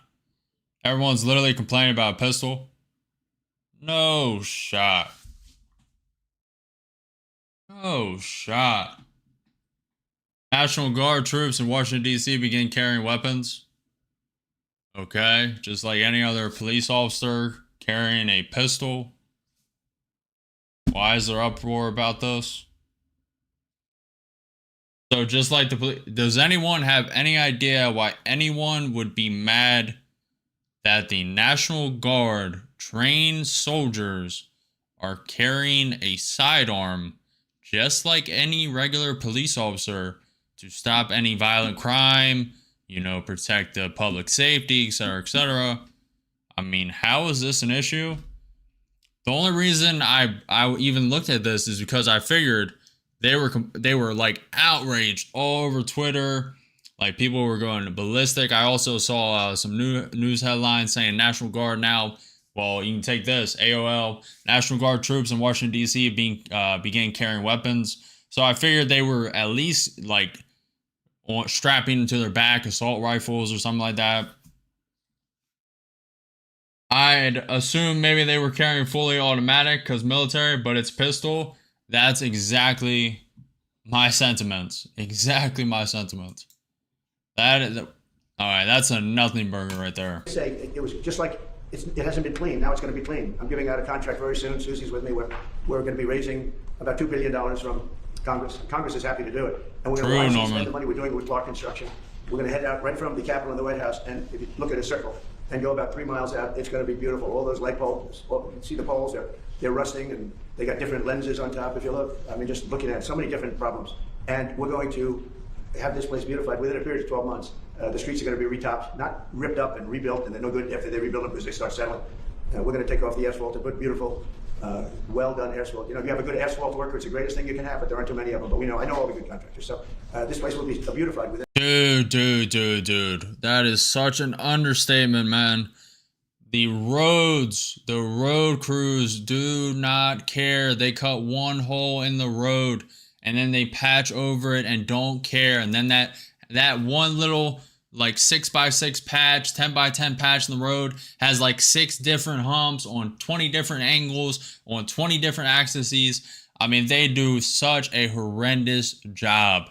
It is insane. To be fair, when they're building it new, it's good. Usually, even then, sometimes the roads get messed up. They have to constantly redo them. I mean, just absolute nightmare. The road crews, some of them are very solid. Some. But the majority of them, man, they botch it. Absolutely botch it. So be safe and beautiful. And then the big question is, how long do we stay? Because if we stay, we want to make sure it doesn't come back. So we have to take care of these criminals and get them out of here. We've collected hundreds of career criminals.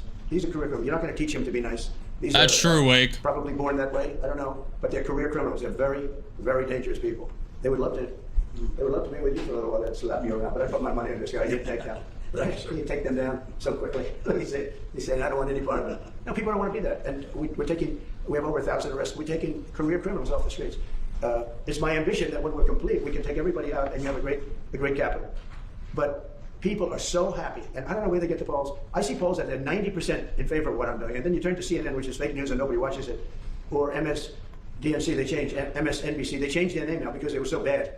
But they're the worst, owned by Comcast, run by a guy named Brian Roberts, who doesn't have a clue. He's a terrible manager. But they're not, I don't think, selling it. They're changing the name because they're ashamed of it, and they're disassociating it from NBC, which is also fake news. You know, they should be ashamed of that too. But a lot of fake news. I think the news is getting better.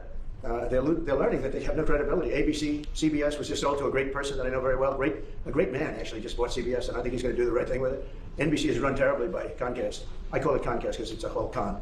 And you're going to see some things happening. I think you're going to see some just amazing things happening. But to me, DC is very exciting. And a lot of people say, well, where's it going from there? Well, I have calls from politicians begging me to go to Chicago, begging me to go to New York, begging me to go to Los Angeles. And if we didn't go to Los Angeles with Newsom, they run it so badly, I don't think we would have been able to have the Olympics. They would have ripped down that city. We went there and it stopped day one. And the chief of police in Los Angeles, when they asked him the question, he said, thank God they came, because we could not have handled what was happening. We went in, we stopped it, and that was it. So they needed help. And riots were looking crazy. They don't like to say it. I wish they'd say, I need help. I wish the mayor of D.C. would say, you know, we're overridden with crime and we need help, instead of saying the stats are down. I mean, they're under investigation now for fake numbers, where they fudge. I mean, cars were on fire. They were Molotov cocktails. To be fair, that was only like a couple of people out of that protest. Most were probably peaceful, to be fair. Then you have the 5-10% who are actually violent activists. But that was not a pretty sight. Just cars constantly on fire. And supposedly, like, people were breaking up the curb and, like, getting chunks out of the curb. And people were arming them, getting bricks and stuff. It was, I don't know, it was strange. The numbers. And they did. There's no question about it. They said, oh, we're on a downtrend for 20 years. No, they're on an uptrend for 20 years. We are going to make D.C. totally safe. When people come from Iowa, Indiana, all of the beautiful places, and they're not going to go home in a body bag. They're not going home in a coffin. And it's very safe right now. There's been no murders since I started. And, you know, it's a terrible thing to say. Who would think that you have to say that there have been no murders? It's terrible. I wrote it this morning. I said, it's hard to say this, but it's actually good news. But it's a hell of a thing to say. There have been no murders in the last week. And nobody can remember the last time that this happened. And there won't be murders because all the thugs are hiding, or they're being sent back to their countries, or they're in jail. And it'll only get better. But we're also doing the beautification. And I just wanted to see the store because they have done a fantastic job. It's memorabilia. It's beautiful books and beautiful everything. It's really, I think the fake news ought to go in and buy some stuff and make happy. I'd pay it, but then you say I'm trying to pay you off, so I don't want to do it. I'd pay the price, but if I did that, Margo, they'd say he's trying to pay us off, and with the fake news, we can't be bought off. So anyway, I just want to thank you all. We're going now, and I don't know if you're following. Are you following? We'll have a stop at the really beautiful, what will be beautiful. Right now, I can't use bad language, but it's been so badly run. And they built these cubes outside, these cubes. And there's stairways that go down to little rooms that nobody uses. It's so crazy what they did. They spent hundreds of millions of dollars. It's like throwing money out the window. They built cubes. All it does is block off the view. So I'm either going to use those cubes as a platform. You know, they go down to little stages, but nobody uses it. And we're taking care of our big, beautiful stages that people really want. And we have artists from all over the world wanting to come. I think we're signing the World Cup. The World Cup's going to have its primary office in the Kennedy Center. And again, I want to thank our board of the Kennedy Center. They have been absolutely incredible. But you may get a chance to see what we're going to do a little bit. I'll show you beautiful slabs of marble that, for the sake of cleaning and grouting, would look like they got put in yesterday by a top marble smith. So I want to thank you all, and I'll see you in 15 minutes, okay? Mr. Thank you. President, so just quick famine in Gaza. Is something read about it? All right. So that was President Trump visiting the People's House exhibit 2 days ago and gaggles with the press. We do have Jerome Powell chair's remarks at the Jackson Hole. Also, President Trump making an announcement on August 22nd, 3 days ago.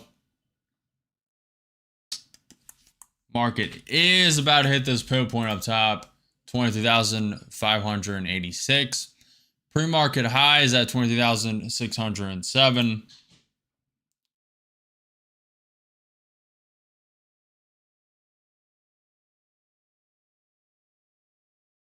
NQ did flip green. ES not quite at the gap.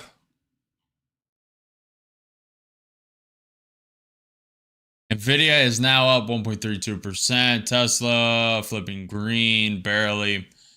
Google is up 1.5%. Amazon is up 0.25%. Microsoft up 0.1%. Meta still red. Apple flipping green, up 0.6%. Netflix is up 1.9%. MicroStrategy down 2.4%. Palantir down 1.8%. GameStop down 1%. Costco flipping green, barely. Alibaba up 1.72%. Avgo up 1%. AMD down 1.9%.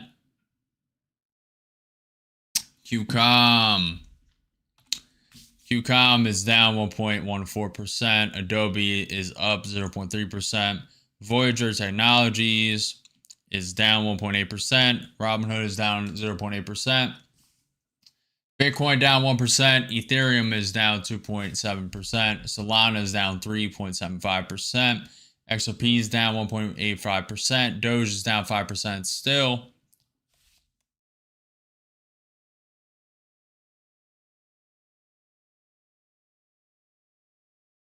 See. 2026, and this is a big deal, I'll tell you. I was so happy to get it. The 2020. Refresh. Phenomenal job with FIFA. Nobody like him. I'm delighted to welcome FIFA President Gianni Infantino back to the White House for a major announcement about one of the most anticipated competitions in all of sports, the 2026, and this is a big deal, I'll tell you. I was so happy to get it. The 2026 FIFA World Cup. And it's going to be the World Cup as we know it. It's the biggest, probably the biggest event in sports, I guess, Johnny, right? Yep. On December 5th of this year, the 2026 FIFA World Cup draw will take place at the Kennedy Center. Some people refer to it as the Trump Kennedy Center, but we're not prepared to do that quite yet, maybe in a week or so. But right here in Washington, D.C., it's a tremendous honor to bring the global event and this incredible group of people and these unbelievable athletes, the best athletes in the world, to the cultural center of our nation's capital. I just left the Kennedy Center. We're spending a lot of money wisely on making it really beautiful. It's going to be beautiful again. It's like Washington, D.C. We had, by the way, in Washington, D.C., we have the lowest crime numbers they've had in years. Zero, it sounds like it's a horrible thing to say, but I might as well say it. 0 murders in the last week since we've done this. That's the first time in memory that that's happened, if you can believe it, how pathetic that is to have to even say it. And I'm tired of listening to these people say how safe it was. Trump was supposed to be signing executive orders. Let me see. 20 minutes ago, the stream started. He is live right now. Let's go to that. Criminal activity where prosecution wouldn't fall afoul of the First Amendment, and instructs the Department of Justice to prosecute those who are engaged in these instances of flag burning. And what the penalty is going to be, if you burn a flag, you get 1 year in jail. No early exits, no nothing. You get 1 year in jail. If you burn a flag, you get, and what it does is incite to riot. I hope they use that language, by the way. Did they? Yeah, incitement is incite to riot. And you burn a flag, you get 1 year in jail. You don't get 10 years, you don't get 1 month. You get 1 year in jail, and it goes on your record. And you will see flag burning stopping immediately, just like when I signed the Statute and Monument Act. 10 years in jail if you hurt any of our beautiful monuments. Everybody left town. They were gone. Never had a problem after that. It's pretty amazing. We stopped it. But this is something that's, I don't know, in a certain way, it's equally as important. Some people would say it's more important. Because the people in this country don't want to see our American flag burned and... Do whatever you want, Gap. Do whatever you want. You can do whatever you want. Spit on. And by people that are, in many cases, paid agitators. They're paid by the radical left to do it. You talk to these people, they don't even know, half of them don't even know what they're doing. They say, I don't know, they gave me money to do this. I see the same things that you do. They're bad people. They're trying to destroy our nation. That's not working, because I think our nation now is the most respected nation anywhere in the world, by far. You saw that with the European leaders on Friday. You saw that with NATO, where they agreed to go from 2% no pay to 5% fully paid up, trillions of dollars paid, where they respect your president to a level that they jokingly call me the president of Europe. They call me the president of Europe, which is an honor. I like Europe, and I like those people. They're good people. They're great leaders. And we've never had a case where 7 plus really 28, essentially 38 countries were represented here the other day. 38 European countries were represented. European and other countries were represented. And it was a great meeting. But your country is respected again. I say it all the time. 1 year ago, our country was dead. Everybody said it. We had a dead country. We were not going to survive. Now we have the hottest country anywhere in the world. So it's an honor to be involved. And this group has a lot to do with it, right behind me. I think 1 year for burning the American flag.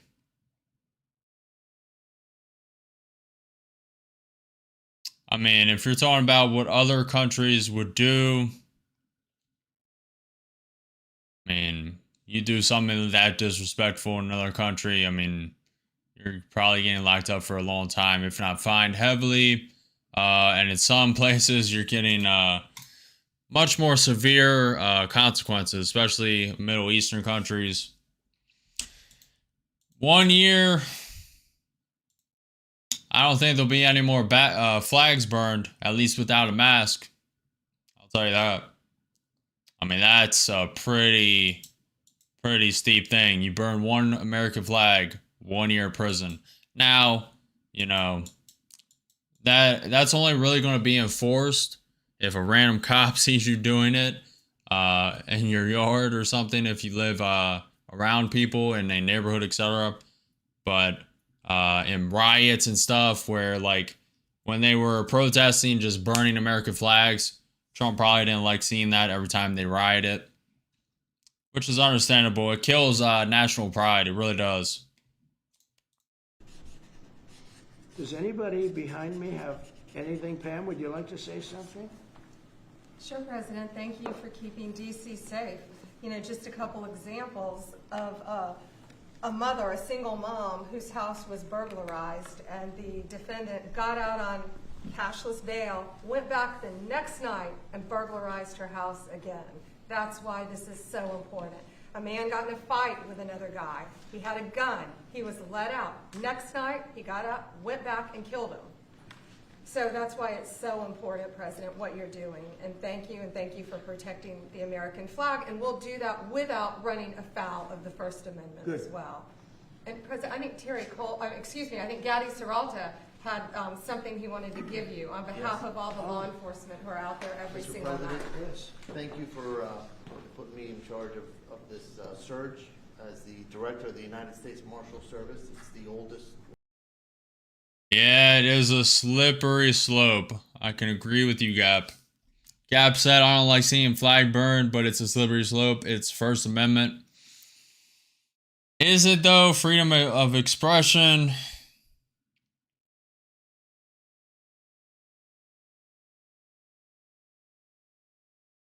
They're probably going at this at the angle of national security risk,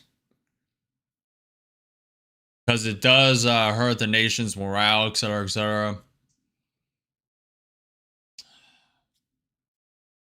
Not that well versed in this, to be honest, but I do not like seeing them burn American flags. I do not like seeing it, and I know that's why he did this. 1 year may be a little steep, but it kind of needs to be up there to deter people away from doing it. At least the common sense people. Law enforcement agency. It was created in 1789. So on behalf of all the federal law enforcement agencies that we're working with and those that have yet to join the team, we thought it was only appropriate to present you with an honorary United States Marshal Service badge. And this badge comes with this little item right here, which is a handcuff key, Mr. President, because you continue through your policies and your efforts with your staff to unhandcuff law enforcement officers all over this nation. And I can tell you personally, that they thank you for that. Thank you. That's beautiful. You can continue unhandcuffing law enforcement. That's a very great honor. I'll save that and put it someplace up, which is important. Thank you. Gabber said, right, but the First Amendment protects things we may not like. I mean, you had lawyers drafting it. I don't know if it is such a thing, then it will get challenged by, I'm assuming, Congress. It'll go where it needs to get, and if it passes, it passes. If it doesn't, it doesn't. It also may be overturned when he's out of office. It is an executive order. This is something that Congress should handle, not one person.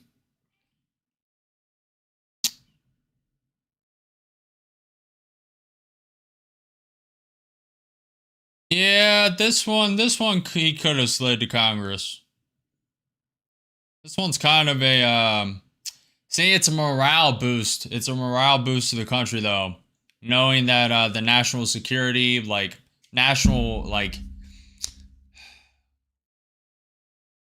integrity of the nation is going to be respected, or else, there's punishment. You must respect your country. You must honor your country. We are the greatest country in the world for a reason, and people are constantly disrespecting that. The disrespect level has shot through the roof, so he's just kind of bringing it down to normal level. But to be fair, it probably will go in front of Congress sometime, but for now it's implemented by executive order, and could be challenged by other means. I don't fully mind it. Weekend 3D is now a 100K winner per tranche. Chaos in the mind is controversial, but a normal human wouldn't burn a flag. It's kind of true. Stunner says if they go at it from the angle of inciting violence, maybe doing it in a riot on video. I mean, that's kind of the only time I see burning of the flags. Just in mass riots, protests. Very much, again. Appreciate it. Thank you very much. Really nice. Thank you. That's very nice. Thank you. Well, we love those people. They're brave and they love our country, and they don't want to see. They don't want to see it. Do you know how many people volunteered for this job? And before I ask the VP to say a few words, because he feels very strongly about it, I think it's very important, Pam, that when we do this, that a state required, they come and ask us. I mean, I see Pritzker saying, we don't want them. In the meantime, his city is being shot to hell. And they do that politically. And they probably do want it. If we didn't go to Los Angeles, you would literally have had to call off the Olympics. It was so bad. And the sheriff and the law enforcement people, but the sheriff said, and he came out very strongly, he said, if we didn't have these people, we were not able to control it. Now, 4 days later, after we had it totally under control, we did that quickly. He changed his tune a little bit. Well, I think we could have done it. They were dead. If we didn't send in the troops, Los Angeles was dead, the Olympics was gone, the World Cup was gone, everything was gone. We did a great job. And Newsom, you got he's an incompetent governor. But I think people should want us to be there, because otherwise all they'll do is complain as we do our job. So we'll have to think about that, okay? We go in, like in Washington, we go in and the people that are here that have been doing, I don't want to say terrible, because she happens, she's a nice woman, I guess. I don't care about if she's nice, I really don't care. I want her to do, I'd rather have her be horrible, but do the job. But we come into Washington and we have the 11 best days they've had here in 2 centuries. I mean, they've never seen anything like it. Let's go 2 decades. In over 20 years, they haven't seen anything like what happened. And now they're out there saying, we don't have crime in Washington. Well, that's true. For 11 days, you don't have crime.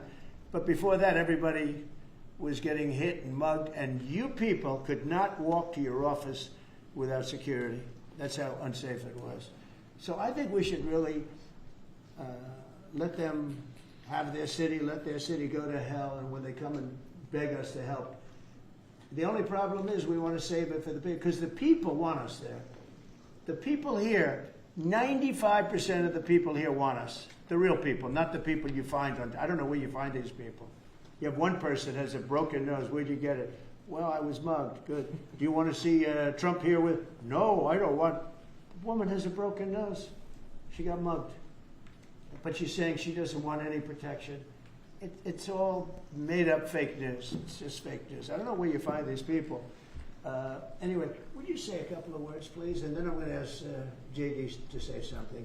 You have done an unbelievable job in a short period of time. Thank you, Mr. President. Highly recommended by you know who, right? Yes, sir. Do you want to say his name? Mr. Youngkin, Governor Youngkin. Yes, sir. We stole you from He Governor called Youngkin. me. He called me. Glenn Youngkin called and he said, "I have somebody who's really fantastic."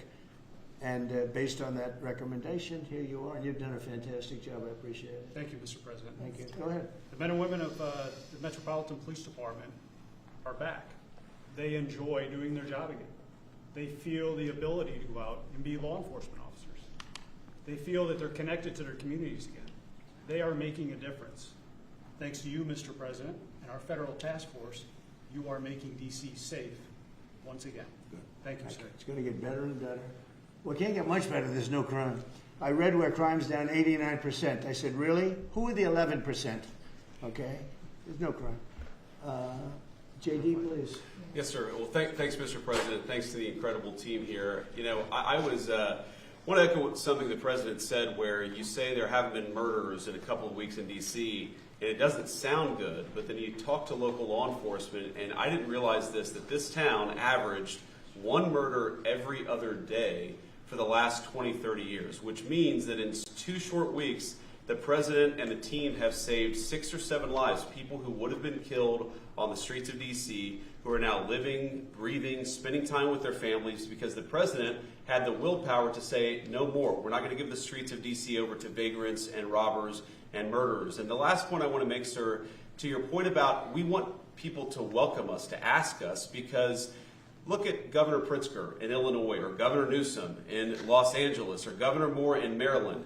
They are angrier about the fact that the President of the United States is offering to help them get their crime under control than they are about the fact that murderers are running roughshod over their cities and have been for decades.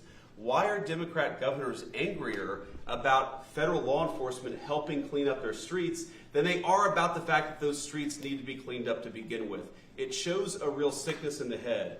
And I agree with the President of the United States. I think most Democrats, rank and file, nobody likes crime. Republicans don't like crime. Democrats don't like crime. Independents don't like crime. Why are Democratic governors doing everything in their power to make crime easier to do in their cities? It doesn't make an ounce of sense to me. But, Mr. President, I appreciate you being willing to help. And I hope these governors take you up on the offer because we should clean up all of America's streets. It's the right of every American to live in safety and comfort in their community. And we've got the people to do it. They're signing up like they've never signed up before. Our military, as you know, during the campaign, nobody was signing up. We were way short of their goal, we were understaffed. Nobody wanted to be in the military.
Military, nobody wanted to be a policeman, nobody wanted to be a fireman. They didn't. This mute button of doom, man. Anyway, morale was at an all-time low. You can target that with the C bug. just everyone constantly at home, just morale tanking. And then while that's happening, inflation rising under the Biden presidency, whether you like it or not, it happened under him. Could have been from Trump's policy. Economists project, 18-24 months policy to come in. But to be fair, at the end of Biden's presidency, it was really ramping up. So you had people staying inside, not going out much, being isolated, et cetera, et cetera. So morale was just natural, though, from that because of the sea bug. And then you had inflation squeezing everything else, the cost of living, credit card debt was rising, et cetera, et cetera. So you just had everything being squeezed. So morale was definitely at an all-time low. I mean, groceries went rampant. I mean, people were racking up credit card debt like never before. I mean, I believe it hit all-time highs in 2023. And since then, like every month it hit it as well. It was definitely a crazy time. Things are starting to equalize. It would be even better if Jerome Powell cut rates 25 BPs, something at least something September 17th, at least something. He is hinting at it because of the weak job data, but morale definitely is coming back. Mainly because there's so much action, like not just talking, not just signal, action. So it's like there's actually a possibility of things being done for the better. Border got shut down, 100% secure. At least that's what's reported. 0 people coming in. So that's a positive. People did not think, and a lot of people were worried about that. That's one of the main issues Trump got elected on, securing the border. A lot of people said he needed Congress. No, you just need a president to get in there and actually sign an emergency order and get it locked down. Want anything to do with the country. Morale's coming back. Grossly incompetent president who frankly should not have been there.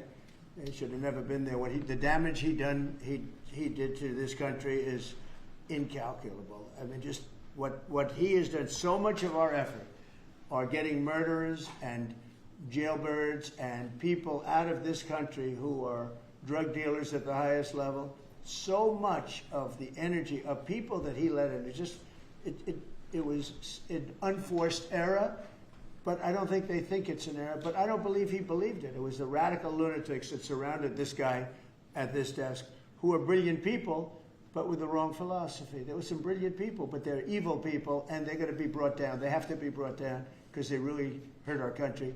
But we're getting it back very quickly. And I'll tell you something, our country's now is stronger. I think we're more respected than we've been respected in 100 years.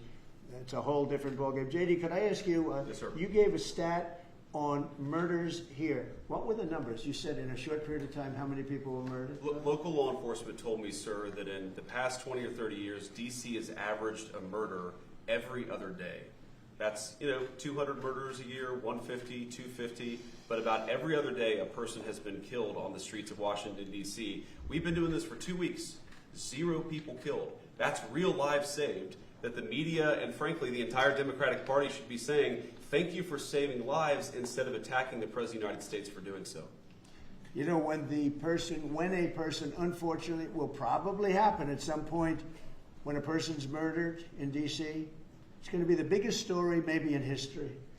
Right? Yes, sir. Somebody was murdered in D.C. Trump is failing. No, we're not failing. We have a safe city. This is maybe the safest city in America right now. That's how good it is.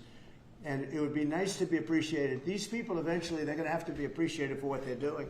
And they're going to have to be appreciated by the officials that are really happy when we go in because they've lost control of their place. Steve Miller, please say a few words. Thank you, sir. So just to, first of all, follow up on what the Vice President said. No police officer working in the city can remember a time in their lives when there has been no murders. You can work at the police department for 20 years, 30 years, your whole life. We've checked the records. No one can even find a record of being murder-free for as long as you've been murder-free under President Trump's leadership. Additionally, and the President spoke about this before, we've uncovered, in the process of uncovering, a massive scandal in Washington, D.C. with the doctoring of crime stats. And the Department of Justice, under the Attorney General, is leading the effort to uncover this. But when we ultimately share the results, it will stun you. The extent to which, even though DC had the worst crime in America, honestly measured, it dramatically understated how bad it was. There's even accusations that murders and homicides were reported as accidents instead of murders. I mean, this is how severe this. On a side note, look at that World Cup trophy. Is that actually solid gold? Or is it just like leaves? Thing looks stunning. Manipulation of the crime data has been in the city, and it will all be uncovered and it will all be brought to light. You know, I've had a chance to spend some time, as has everyone here, with the police officers in the city. Members of the public are going up to them and thanking them, just overflowing with gratitude, because for the first time in their lives, they can use the parks, they can walk on the streets. You have people who can walk freely at night without having to worry about being robbed or mugged or wearing their watches again. Thunder says probably solid gold. Panto says probably gold plated. They're wearing jewelry again. They're carrying purses again. People Find out. FIFA World Cup.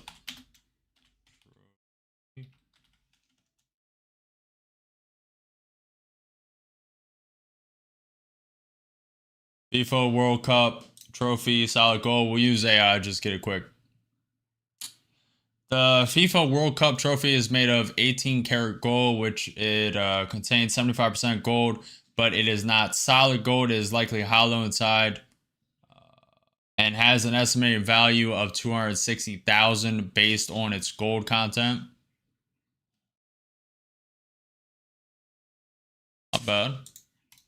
People had changed their whole lives in this city for fear of being murdered, mugged, and carjacked. It is a literal statement that President Trump has freed 700,000 people in this city who were living under the rule of criminals and thugs. And the last thing I'll say is that under the efforts of Terry, to my left and many here, what they found also is that the street criminals here in Washington, D.C. were doing business directly with the transnational criminal cartels, the foreign terrorist organizations. So not only was the city being run by these criminal thugs, but they were working with some of the most dangerous terrorist organizations on the planet to traffic weapons and drugs into this city. And what we are uncovering every day is shocking to us, and we look forward to sharing all the results with you. But President Trump, your leadership has uncovered some of the great public safety scandals of our life, and now because of you, people are safe and free for the first time ever in this city. Thank you very much, Steve. You know, in Los Angeles, Beverly Hills is, you know, a great place. I have a house there. I had a house there. I used to stay a lot of time, spend a lot of time there. And a great place. Do you know that I have friends, they leave their trunk open for their car because they don't want, they know they're going to be vandalized. They don't want the trunk ripped off in order for them to steal what's in the back. They leave the doors open so when they go in to steal the radio or whatever they take, that they don't rip off the door. They leave the doors totally open so the criminals, when they go and open the door, they'll have to break the windows and kill the car in order to steal whatever it is in the car that they're looking for. And that's at a level that nobody's ever seen before. Nobody lives like that. I have another friend, he has a garage, and in order to save his garage door, he leaves it open so that people can just walk into his garage, take whatever they want, and leave. But all the cars are in the garage, and in order to looking for, and that's at a level that nobody's ever seen before. Nobody lives like that. I have another friend, he has a garage, and in order to save his garage door, he leaves it open so that people can just walk into his garage, take whatever they want, and leave. But all the cars are, so many cars, I've been told this by many people, stars, big people, they leave their doors open so the doors aren't destroyed by these criminals. All over Los Angeles this is taking place. And you know that. I mean, you've heard that. Christy, could you say a few words? Sure. Well, Mr. President, I think one of the most impactful statistics that you used today was of the 1,000 arrests that have Good job, Elijah. so far, 439 of them were illegal criminals, which means they never should have been in this country to begin with. that they were in this country, invaded over our southern border or our northern border or maritime seas, and then they committed crimes against the American people. So by getting those individuals incarcerated, we've stopped those violent crimes from happening here in the city. And sir, they do. Exactly like Stephen was talking, they have ties to cartels. They have networks across this country and other cities. So by what you're doing here is going to have a ripple effect in Miami, in Chicago, in other cities, because you're grabbing those networks and giving us information and targeting information to go and get more criminals across this country. So thank you for the work that you're doing. We have ICE and CBP, Federal Protective Services, Secret Service, HSI, all of our officers are working with all the other agencies every day here in DC, and they're so proud to have this kind of partnership. So Yeah. we're so glad that you're letting them do their jobs again. And I don't know if you've heard, sir, but the recruitment campaign for ICE, when we were going to hire 10,000 new officers, we've got over 130,000 people that have applied and raised their hands and said they want to work with ICE. So no matter what the fake news says or what the media says about ICE not having support, they've got incredible support from the American people. People want to join them and help them do what they're doing to make America safe again. So thank you for the I was going to opportunity. say that our recruitment drive, it was dead. During the campaign, they couldn't get, every story was the Army can't fill up, the Marines, none of them could fill up. They were way behind. We couldn't get anybody to go into the military, couldn't get any police. We have just set records on everybody wants to be in. Everybody wants to go in. And we're taking incredible people. I mean, the level of, because of the Supreme Court, it's based on merit. It's all based on merit now. It's not based on anything else. You got to, if you need strong people, you have to get strong people. It's all based on merit. But we're setting records in the Army, Navy, Air Force, Marines, the Coast Guard. One of my favorites, because I happen to have created it, Space Force. We're very proud of Space Force. It's amazing what it's doing. We're leading in space now. China was killing us. Russia was beating us. China was killing us. We're now killing China. We are leading in space by a lot because of Space Force. So we're very proud. But everybody wants to go in. We went from not, and you know how bad that is for the spirit when every story that you were writing a year ago was that nobody wants to go into the military anymore. And if you're in the military, you know how deflating that is? You go and be a family. Nobody wants a job that you have. Well, now it's the opposite. Everybody wants to be there. And that includes police and fire and everything else. You're doing a good job. Thank you, sir. You're stopping a lot of wars. just the presidents we're stopping. We've stopped 7 wars, and really the number is actually 10. We're not including a couple, and we're not including in there what we did with Iran, stopping their nuclear play. They would have had within a month or two, they would have had a nice big nuclear weapon to use. That's not going to happen. That won't happen. Pete, go ahead, please. Yes, sir. Well, Mr. President, thank you very much for your leadership. And the Defense Department is proud to be a part of this task force. Just like we have been down at the southwest border, where crossings are at 0. We've got national defense areas where we're working with Border Patrol to secure the southern border for the American people. Just like Los Angeles, where ICE officers deserve to do. Yeah, I said as someone from the EU, it is a bit strange for me hearing what is going on in LA. I don't know how much they exaggerate. It's pretty bad. Pretty bad. I mean, pretty much what they say is true. Crime is rampant. Taxes are high. I mean, it's pretty close to the what the news reports. Now, EU isn't doing much better. I don't know what part of EU. It depends where you live. But EU, oof. The immigration problems there, the crime problems there, depending where you live, depending. Do their job without being attacked. We're really proud to be a part of defending the nation's capital. What aboutism? Safe and beautiful and working with law enforcement. And Mr. President, let me tell you, the morale of the troops, getting out there talking to them, they love this mission. They're grateful to be doing it, whether they're DC National Guard or other state National Guards. And at your direction as well, sir, it's just common sense to make sure they're armed as well. And so we're rolling out ensuring they're armed, capable of defending themselves and others if need be, supporting law enforcement, and we're proud to be there, sir. Well, look at the mission you just accomplished with Iran. 36 hours back and forth, flawless. Every bomb hit its target. They went right down those chutes, dark at night, no moon, no nothing. Every target, every bomb went right down. They have a chute that goes right down deep into the mountain. and they shouldn't have put ventilation in, I can tell you, because we used that for our advantage. But what they did, and we had the pilots and even the people that took care of the planes, we had a whole group of people at the White House a couple of weeks ago.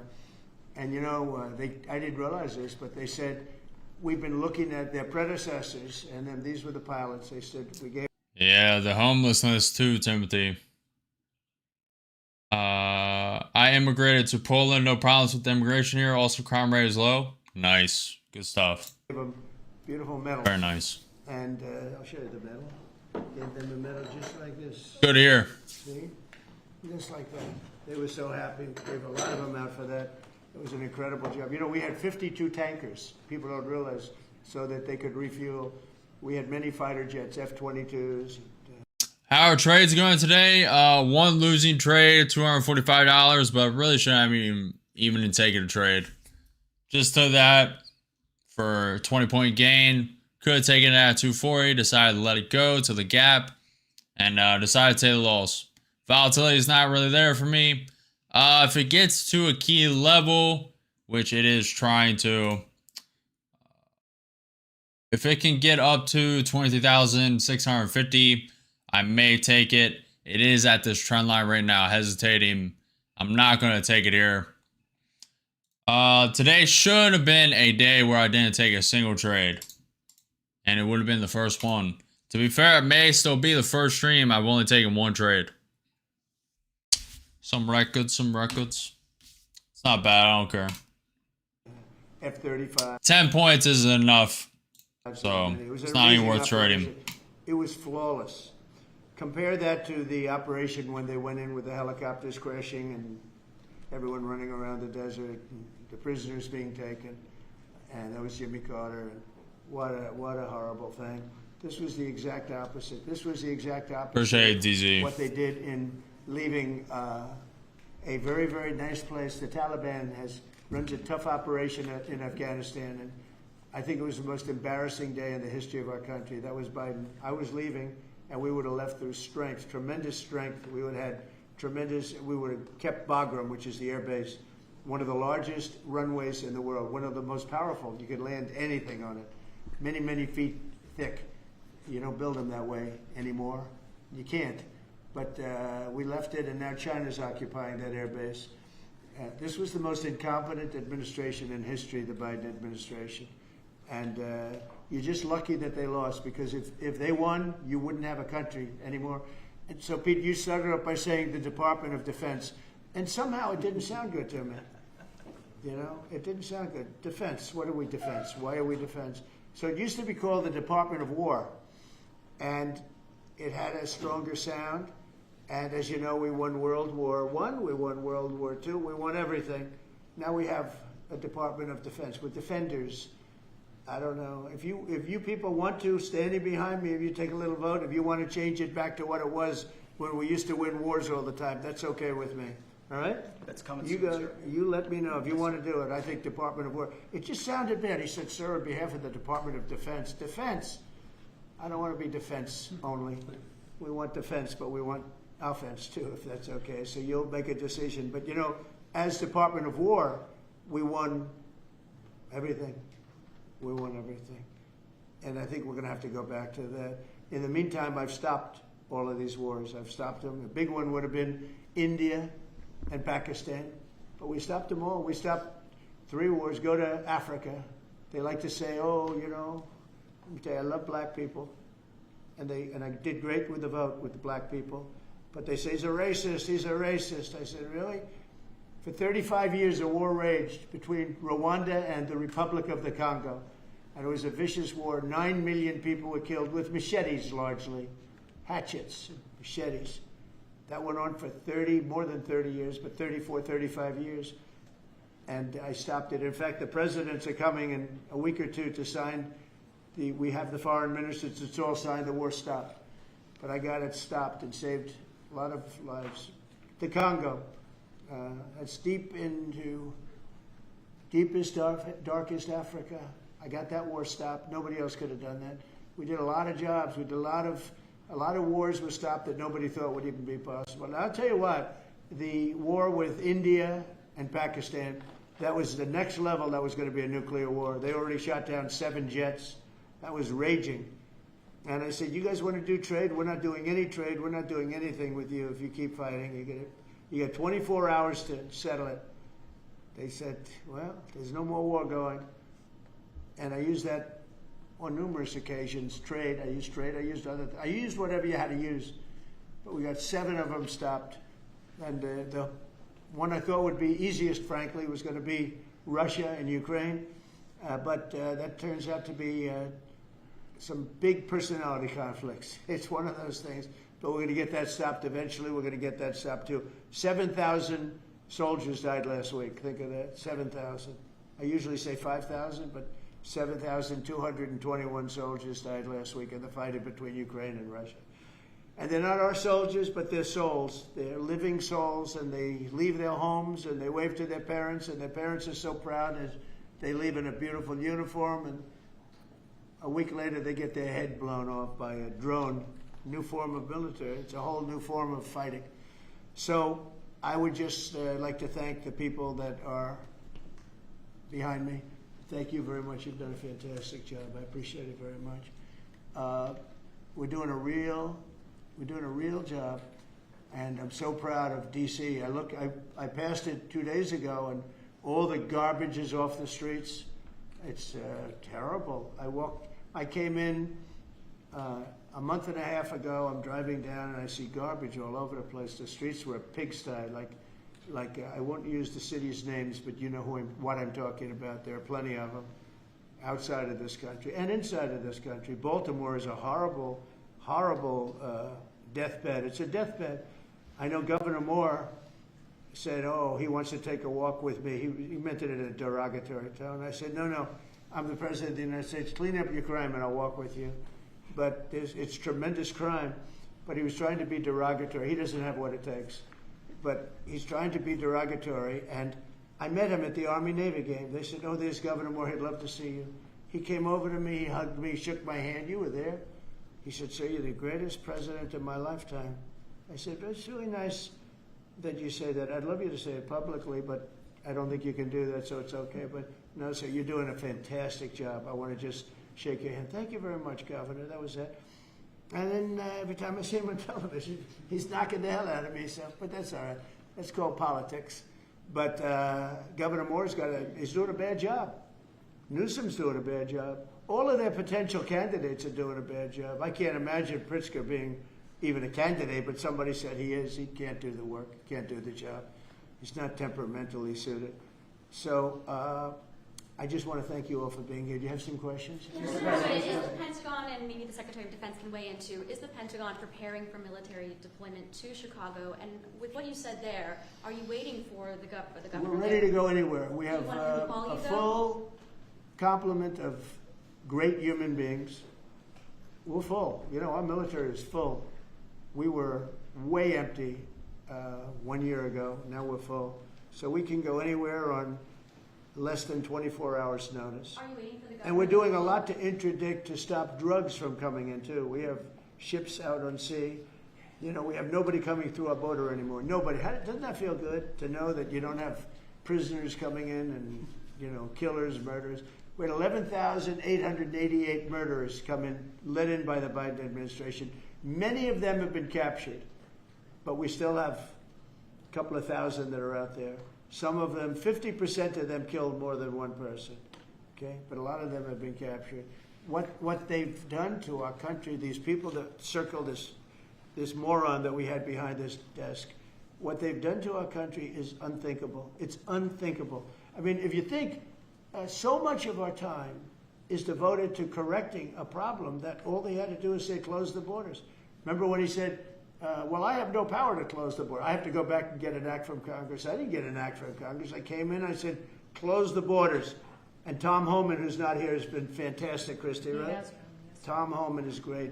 He's a fantastic man and respected by everybody. But I said, Tom, close the borders. Christy, close the borders.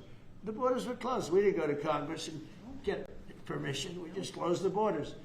And in the last 3 months, hard to believe this one too, in the last 3 months we've had 0 people come into our country illegally through the southern border.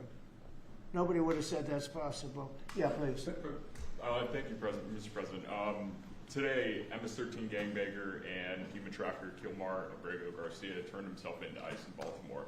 Do you have any comment on this? And why are the Democrats so emotionally attached to this man who beats his wife and is part of a terrorist organization? Because they think he's going to be good for votes, and I think he's very bad for votes. These people are deranged. He's not good for votes. He beat the hell out of his wife. His wife is afraid to even talk about him. She's been mauled by this animal. And, through a system of liberal courts, he's doing things. But, no, we have that under control. And Pam has got that very much under control. Do you want to comment on it? No, we've got him under control. He will no longer terrorize our country. He's currently charged with human smuggling, including children. The guy needs to be in prison. He doesn't need to be on the streets like all these liberals want him to be. And as part of this operation here in D.C., we've also taken off MS-13 members. We've taken, I think just last night, we got a TDA guy off our streets right here, right around from where we all work. Another TDA member gone because of this project. So we're going to keep America safe from all of these foreign terrorist organizations, including Abrego Garcia. Okay. Mr. President, if we could get your reaction, sir. The Israelis bombed a hospital in Gaza, killed 20 people, including 5 journalists. When did this happen? This happened overnight, today. I didn't know that. Any reaction to this? Well, I'm not happy about it. I don't want to see it. At the same time, we have to end that whole nightmare. I'm the one that got the hostages out. I got them out. All of them. Steve Witkoff has been amazing. He's done a great job. But I'm the one that got them all out through my people and through me. And now we're left with probably a little bit less than 20 because I think 1 or 2 are gone. And I said a long time ago, I'm going to get them out, but when we get down to that final 10 or 20, these people aren't going to release them because they're dead after they release them. So it's a nasty situation, very nasty, horrible thing. Mr. Yes. President, could you please elaborate on your post on South Korea? What were you referring to? Well, I heard that there were raids on churches over the last few days, very vicious raids on churches by the new government in South Korea, that they even went into our military base and got information. They probably shouldn't have done that, but I heard bad things. I don't know if it's true or not. I'll be finding out. As you know, your new president's coming in just a couple of hours coming here. I look forward to meeting him. 12 p.m. today. We won't stand for that. We just won't stand for that. Are you prepared to order National Guard troops, though, into American cities if those governors don't request the federal deployment? I am, but I also think that, look, Chicago, everybody knows how bad it is. Everybody standing there knows. We know. You don't have to be doing any studies. They should be saying, please come in. Pritzker should be saying that. You know, I did a favor for Christy Whitmer, a good favor, I think, with the fish, the carp, the China carp. Did you ever hear of it? China carp. And it's taken over your Great Lakes. You know about that, right? And she came and she wanted to know if it's possible for us to do something about it. And I said, well, I'll do. But I think it's appropriate that the person from Illinois, the governor from Illinois, asks also. It's a tremendously expensive project, actually. It's invasive. It's horrible what's happened. And we can do it with GSA and various people. But we can do it. We're going to just have to see what happens, okay? We're going to have to see what happens. But Appreciate us. The governor of Michigan came, was very respectful, asked for it. She's done a good job. Hey, shout out to Denmark. The Air Force Base, kept it open for F-35s and various planes, F-22s too. I did that for the state of Michigan at her request, and I will, and also at our congressmen. We have congressmen that are unbelievably pro-Michigan up there. But some of this stuff, like the lakes, the Great Lakes, this is a big problem that nobody ever talks about. Most of you probably have never heard of. We have a pretty violent fish that comes from China, China carp, Chinese carp, and you see them jumping out. They jump into boats and they jump all over the place. They've got a lot of energy, and there's a way of getting rid of them. It's very expensive. And I didn't get a request from the governor of Illinois, who is affected maybe more than anybody else, right? And I think until I get that request from that guy, I'm not going to do anything about it. And I feel the same way about crime. We go in, we will solve Chicago within 1 week, maybe less, but within 1 week we will have no crime in Chicago, just like we have no crime in D.C. But, you know, I don't like to go in and do it and then have somebody stand up and say what a great job he's doing on crime. And we don't want the military in our state. We don't want the military. Do you understand? Do you understand that? Yeah, these governors will say. So I don't know. So we're going to have a little meeting. I think, you know, I feel like we go in and we do it, like here. To a lesser extent with the mayor, she hasn't been terrible, but she hasn't been, you know, exactly saying, oh, great. She did say last night, I heard her say that, well, we really don't want the military in D.C. Well, that's, you know, not very nice, I guess. That's a little bit of a hit. But she's not as bad as some. We saved Los Angeles, and all we did is get criticized by this idiot that's running the state into the ground, right, where people are leaving. He should be thanking us, and he should be requesting us to be there. Pretty much chaos. Illinois should be. Chicago's a disaster, and the governor. To be fair, I think there's an opportunity coming soon. I'm debating whether or not to trail along up to it. I don't know. Today's market's just not that great. There was like 3 opportunities in the morning that I bypassed. I was looking at news and talking when market opened. Went straight up to that VWAP. Should have went short there. Shoulda, coulda, woulda. There are no missed opportunities on the next one. To be fair, it's better to just sit on your hands and wait. There will be constant other opportunities today. I mean, if you are trailing this up, the grind up, this opportunity itself, I think it'll go to 23,650. We have that pivot point right above there as well. But tomorrow will offer some good opportunities as well. You say, President, would you do us the honor of cleaning up our city? We need help. They need help. They need help. But without that request, you have to answer that for yourself, Escars. Wait, we may or may not. We may just go in and do it, which is probably what we should do. The problem is, it's not nice when you go in and do it and somebody else is standing there saying, as we give great results, say, we don't want the military in. They need help badly. Chicago desperately needs help. Just look at the crime statistics. Look at the statistics that JD said about, even I didn't know it was that bad. That's terrible. But all I know is we're being celebrated because we went an entire week. Now it's 11 days. We went an entire week without a murder. And I said, boy, that sounds terrible. I didn't know how to, I actually made a speech. I didn't know how to say it because it's a great number. It's a great thing, but it sounds so bad. I mean, supposing you're from a foreign country, which is properly run and they don't have murders and things, right, so much, or in some cases virtually at all. And you have somebody saying, I'm proud to announce that nobody was murdered in the capital of the United States this week. It sounds terrible, but... Mr. President, Gavin Newsom, you've mentioned Gavin Newsom on crime. Gavin Newsom, yes. Is there a federal mechanism you're hoping to use to fight back against his redistricting constitutional amendment, or is that... Well, I think I'm going to be filing a lawsuit pretty soon, and I think we're going to be very successful in it. We're going to be filing it through the Department of Justice. That's going to happen. And we're also going to be filing a lawsuit on blue slipping. You know, blue slips make it impossible for me as president to appoint a judge or a U.S. attorney because they have a gentleman's agreement. It's nothing memorialized. It's a gentleman's agreement that's about 100 years old, where if you have a president like a Republican and if you have a Democrat senator, that's it. What are you talking about, Gap? The Gap's already been filled unless you're talking about something else.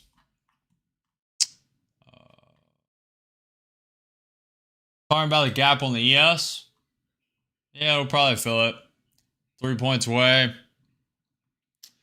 I would like NQ to go up to 22,650 and then start downtrending from there. We'll see.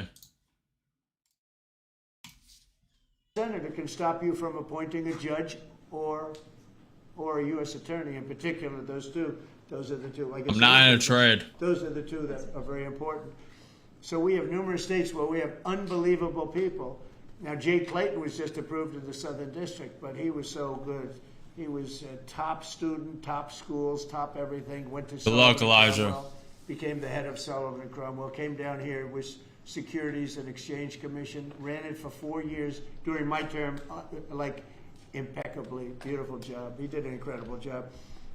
And we went to court, and the judges, Democrat judges, voted that he could. That's the only way you get by it. But generally speaking, you can't do that because you'll have judges from the other party. So Jay Clayton just got approved, and he's in, but he didn't get approved by the senators. He got approved by the court system in New York, which was a great thing. And I had a big victory in New York, I might add. I saved myself $500 million with a fake, corrupt attorney general, a really corrupt person with a corrupt judge who was disgraceful, and they're being mauled right now by everybody. It's so corrupt, and it kept business out of New York, stuff like that. But the appellate division vacated all of that stuff that you read about, and we're going to do a big number on that whole thing. You can't have a corrupt court system. You can't have that. You have to have borders, and you have to have a free press. Otherwise, you don't have a country.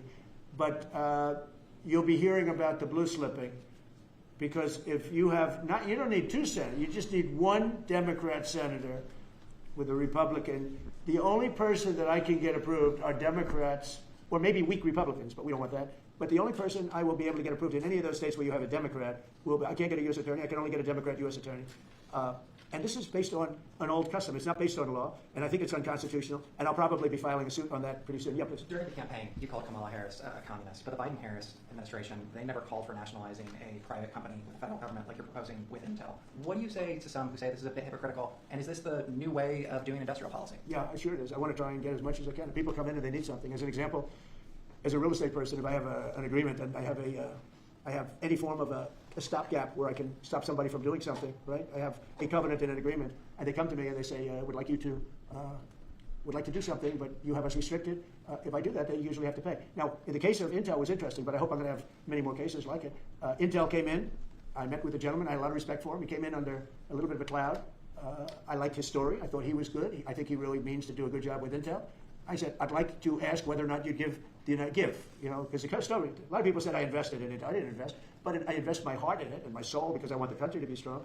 But I said, I'd like you to give 10% of Intel to the United States of America. Not to me, to the United States of America. And I said, if you have them as a partner, you have the United States as a partner, I think that would be a very good thing for Intel. And he thought about it, a little bit different, and he said, I like that idea very much. We have a deal. And I just made $10 billion or $11 billion for the United States of America. And yeah, there will be other cases. If I had that opportunity again, I would do that. And then, you do have stupid people say, oh, that's a shame. It's not a shame. It's called business. If somebody's willing to give you 10% of a company and you're not paying for it, and I will tell you, with a company like Intel, as you know, it's had difficulty. I want them to do well. I want them to do well anyway, but I want them to do well in particular now. But isn't public ownership of a private company a new way of doing business in the business of the United States? Isn't that what you were So are tariffs. So as you know, the stock market went up almost 1,000 points on Friday. And it went up not because of this very, I think, terrible, hello, who is that back there? Get out of the room. It went up because of something much different. It went up because it was announced, CBO announced the numbers, and as you know, they gave no credit to tariffs. They said they made a mistake, that the trade deficit will be reduced because of Trump's tariffs, will be reduced by $4 trillion, right? Is that what they said, right? They said $4 trillion, and the market went up like a rocket ship because the tariffs are good. Well, tariffs aren't that usual. If the 7 wars I stopped, 4 of them were because of the fact that I had tariffs and trade. And I was able to say, well, if you do this, if you go fight and if you want to kill everybody, that's okay, but I'm going to charge you each 100% tariff when you trade with us. You know what? They all gave up. I stopped 7 wars. Numerous of them was because of tariffs. So, you never knew the word tariff. It didn't exist really essentially in this country until actually in the 1870s up till 1913 it existed. And this is live. We're 11 minutes behind. This is live currently as we speak, and 12 p.m. Whoa, it's 12:05. He's supposed to be meeting South Korean's president at 12 p.m. We were the richest country. Which we are 5 over, 5 minutes over. At any time in the history of our country. And then, stupidly, in 1913, they said, let's go to the income tax way of life. Let the people pay instead of foreign countries. No, we're taking in trillions of dollars in tariffs, and we're stopping wars because of tariffs. So that's not so normal either. But you know what? Other countries did it to us, and now we're doing it to other countries. You ruled out boots on the ground in Ukraine, but how would air support as part of a security guarantee be any different? Those U.S. Well, you really went from one question to the next. You go from one. I expected he'd at least challenge you. Now we're talking about boots on the ground. But U.S. air assets over the skies of Ukraine as part of a security guarantee. Wouldn't those U.S. airmen also be? Well, you don't know what security guarantee is because we haven't even discussed the specifics of it, and we'll see. Number one, Europe is going to give them significant security guarantees, and they should because they're right there. But we'll be involved from the standpoint of backup. We're going to help them. And I think if we get a deal, and I think we will, but if we get a deal, you're not going to, I don't believe you're going to have much of a problem. But we'll back it up because I want to stop seeing people being killed. You know, when Biden was here, he gave $350 billion. You know this from covering business. $350 billion to Ukraine. I said that Zelensky's the greatest salesman I think I've ever met, better than P.T. Barnum, because he'd come to the country and walk out with $50 billion every time. He actually came here once, he walked out with $100 billion. We're up to $350 billion. I got $1 trillion worth of rare earth that we have from the country because I felt badly for our taxpayer. But I did something else at the NATO meeting. They are wealthy countries, but they weren't paying. And we don't pay any money to Ukraine anymore. Do you know that? In fact, it's the opposite. They request through NATO. We deal with NATO. We don't deal really with Ukraine. NATO requests missiles. They want Patriots. They want missiles. We give the missiles to NATO. NATO pays us in full and does what they want. I mean, I think they give them mostly to, they can do other things with them too because we're dealing with NATO. We pay no money to Ukraine. We gave $350 billion to Ukraine. You know, if we didn't give that kind of money, and I was the one that gave the javelins, if you remember. I gave the javelins. They were very effective. They say Obama gave sheets and Trump gave javelins. They were very effective with those tanks right at the beginning. But you would have never had a war if I were president. You would have never had a war. Just to finish, we spend no money on Ukraine anymore. We were getting fleeced by a president that didn't know what he was doing. To be honest, I don't blame Ukraine. I mean, if they come and ask for $100 billion, then they get it. But we were in for $350 billion. Now, we make money. I don't want to make money on Ukraine. I want the war to end because I want to save all those lives. I want to just say, but just so you understand, we're no longer losing money on that thing. We were losing money hand over fist. And now we don't lose any money. Now we sell weapons to NATO. Because NATO agreed, because of me, to go to 5%. They had 2% and didn't pay. Now they have 5% and they're all paid up. So they have trillions of dollars and they give us that money. But I really want the war to end, and we're going to get it ended. Mr. President, one news is the work summit here with Ukrainian President Zelensky, European leaders all met here with you at the White House. You said you wanted to get this done bilateral as soon as possible. Have you spoken to Putin since last Monday? Since yeah, I have. What is your conversation? Can you share? Every conversation I have with him is a good conversation, and then unfortunately a bomb is loaded up into Kiev or someplace, and then I get very angry about it. I think we're going to get the war done. It's tough. I thought that would be, of the 7 that I settled, I thought that would be the easiest of the group. See, you never know what's going to happen. You know, war. Strange things happen in war. The fact that he went to Alaska, our country, I think was a big statement that he wants to get it done. That was not easy for him to go to Alaska, you know, for him to come here. But the fact that he showed up on a very successful day, it was a very successful day for other things. Because, you know, we're also talking about missiles, nuclear. We're talking about a lot of different things. We're talking about limiting nuclear weapons. We'll get China into that. We have the most. Russia has the second most, and China has third. But China is way behind, but they'll catch us in 5 years. We would like to denuclearize. It's too much power. And we talked about that also. That's part of it. But we have to get the war over with. Thank you. On Baltimore, you said that you are going to have to reconsider bridge funding. Is that contingent on Westmore cleaning up the streets? No, we were very generous to him on a bridge. You know, a boat ran into a bridge and the bridge came down like I've never seen anything. The boat was just shows you the mass of that boat, the power of that boat. You know, people were up on that bridge, painters. They were painting the bridge and they were watching it happen. And they thought they were very safe. They all died. They were painting the bridge. Can you imagine? And they watched the boat. The engines were off. And they watched the boat. And the power of that boat. Yeah, that bridge, I'm sure everyone has seen it. Baltimore Bridge collapse. Put to the video, I guess. See if we get the video.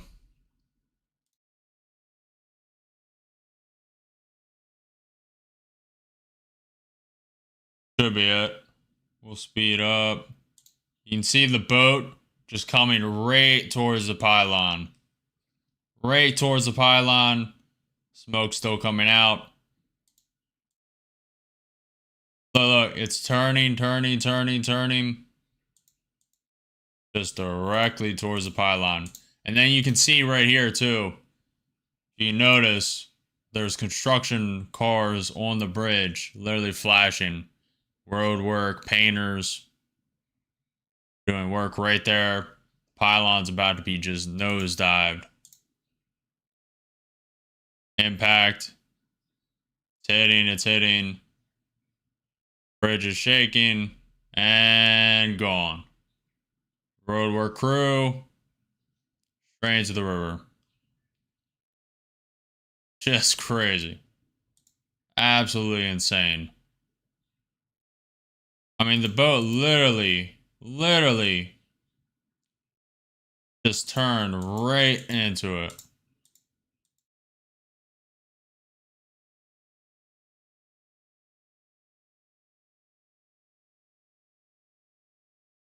That's what he's talking about when he's talking about the bridge. Just insane. I can't remember. One more bridge collapse. Reason. Can't remember the reason. There was like a power outage. Some electrical stuff. Just get a quick write-up. The Francis Scott Key Bridge in Baltimore collapsed due to a container ship losing propulsion and colliding with one of the supporting piers. This impact caused the bridge main spans to fall in the Patapsco River, resulting in 6 fatalities among construction workers on the bridge at the time. 6 fatalities. 6 fatalities, excuse me. Not facilities. 6 fatalities among construction workers on the bridge at the time. It happened at 1 a.m. too, 1:30 a.m. So pitch black. Crazy. Craziness. It just shows you the mass of that boat, the power of that boat. You know, people were up on that bridge, painters. They were painting the bridge and they were watching it happen. And they thought they were very safe. They all died. They were painting the bridge, can you imagine? And they watched the boat. The engines were off. And they watched the boat. And the power of that boat, the mass of that boat, went right through that steel. Just like that's what he's talking about right here. Mass is a big deal. But the mass of that boat, those people all died. But they thought they were totally safe. They were eating their lunch. They were, whatever. They were watching it. They could have gotten off. Somebody did a very good job. A police officer called in and said, close the bridge. And he did it with power. Get everybody off the bridge. Close that. That guy should get a medal because he stopped the bridge. A lot of people would have died. A lot more people would have died. The ones that died were the workers on the bridge. And they thought they were job gap. Because, it's a big steel bridge. And it came down like toothpicks. Killing it with the options gap. And they died. They all died. But that police officer, again, the police do a great job. The police officer did an amazing job. And I heard the tapes. He would say, get everybody off. Most people wouldn't have said that. When you see a thing like that, you assume it's going to, tap the bridge and it's going to be rebuffed. The thing just came down. I've never seen anything like it. So he did a good job. In fact, I think we should get him in for a medal. The man that gave the warning, I listened to him. Everybody get off, screaming. Everybody off. He had the sense to realize that this could be a catastrophe as opposed to a ship that's because the engines weren't working. It was just floating. It's an amazing thing that a thing floating like that with no power just knocked it right down like it was nothing. Let's do that. Let's give him a medal. I've been thinking about that. Do you plan to investigate Chris Christie? Say what? Do you plan to investigate Chris Christie? Look, Chris is a slob. Everybody knows it. I know Chris better than anybody in the room. I always felt he was guilty. But what he did is he took the George Washington Bridge, which was very serious. He closed down the George Washington Bridge. And you had medical people, you had ambulances caught up. This thing was closed down. And obviously he knew about it. What's this? He blamed the young lady that worked for him and another person, and they got into a lot of trouble. She ultimately was, I don't know, exonerated, but she got out of it a little bit. But she went through hell. She was a young mother, nice person, I knew her a little bit. And another man went to jail. And Chris got off. And so when I listened to Chris speak his hate, I say, what about the George Washington Bridge? Tell me about the George Washington Bridge. He what's the lure? He knew all about it, so no, I don't know. What's the lure on that? What is he talking about? So when I listen to Chris speak his hate, I say, what about the George Washington Bridge? Tell me about the George Washington Bridge. He blamed other people. Chris Christie, George Washington Bridge.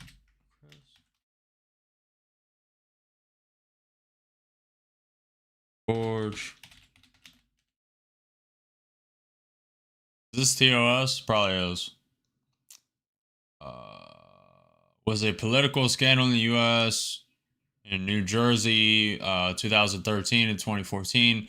It involved a staff member of a political appointee and then Governor Chris Christie colluding to create traffic jams in Fort Lee, New Jersey by closing lanes at the main toll plaza for the upper level of the George Washington Bridge on September 9th, 2013. 2 of 3 toll lanes for a local street entrance were closed during morning rush hour. Local officials, emergency services, and the public were not notified of the lane closure, which Fort Lee declared a threat to public safety. But why? As a political retribution against the town's mayor for not endorsing Christie's re-election? Really?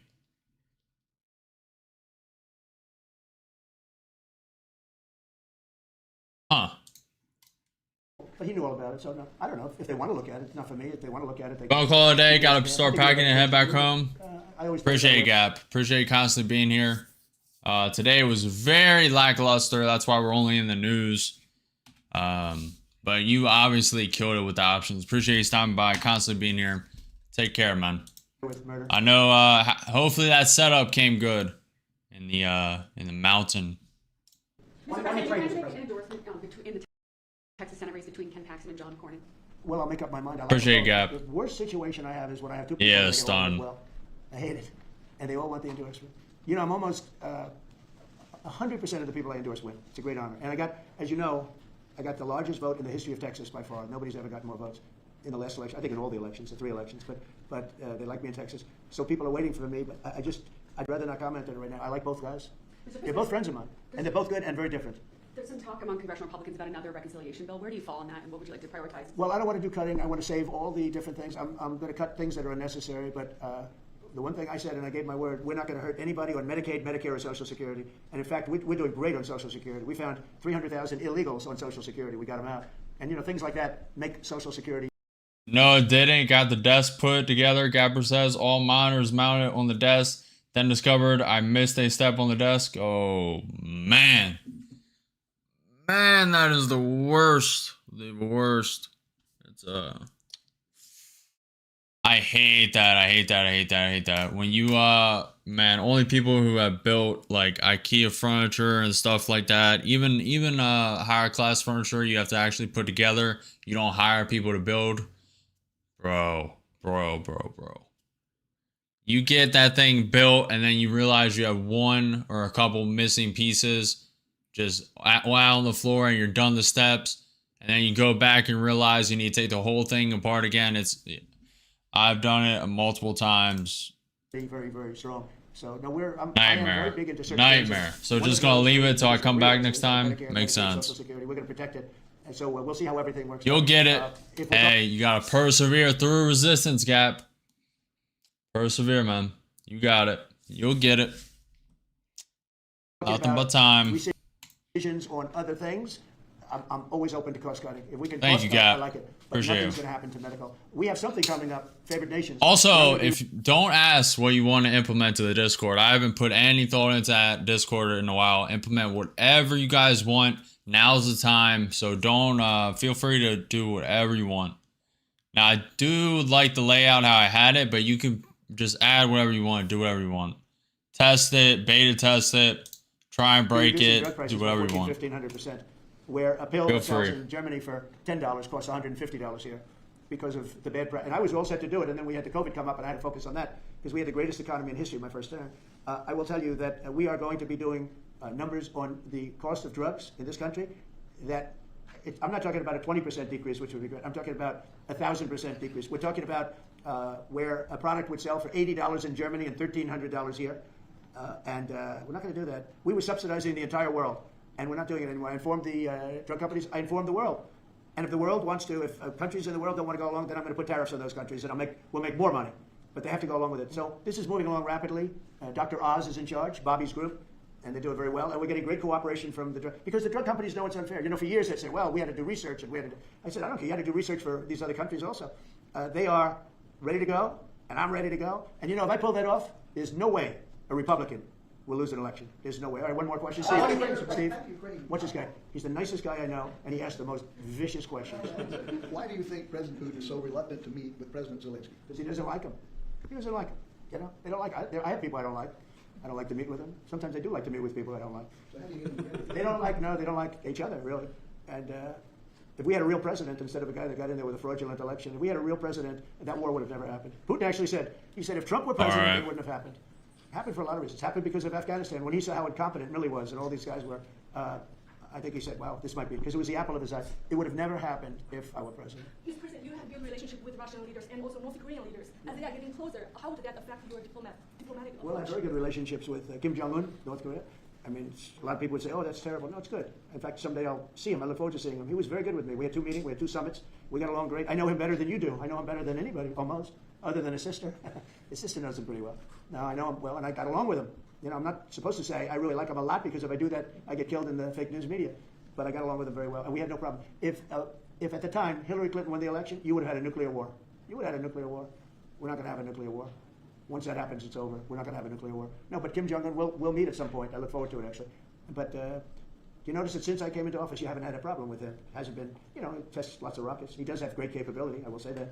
But I think a lot of good things are happening for our country. A lot of really good things. And the thing we're here today to talk about is crime, and specifically in D.C. I am so proud of what these people, every one of them, what they've done in D.C. Because to literally stop crime on a button. I'd walk down that street right now. If I were friends of mine are going out to dinner now. They haven't gone out to dinner in 4 years. They were petrified. Half the restaurants closed because nobody could go. Stopping the crime is a big W. Also, Gap, yeah, possibly. I'll take a look. See if I can iron some things out. Just details of the bout, etc., etc. But you may have put some work in. I don't know. I haven't checked it in weeks.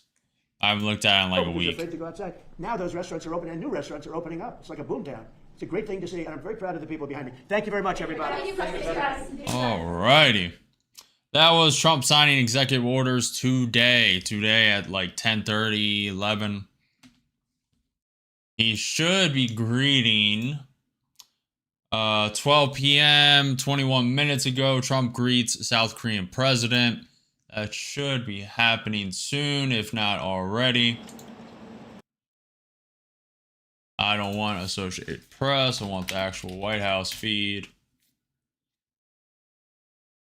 I'm assuming there's going to be a meeting following that as well. Nothing of yet.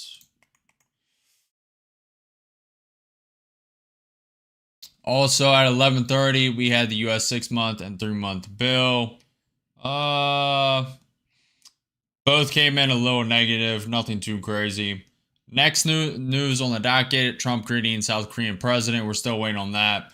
Also at 3:15 p.m., Fed Logan speaking. We'll just have to see, chat. Time to add a link in the description, question mark. Possibly.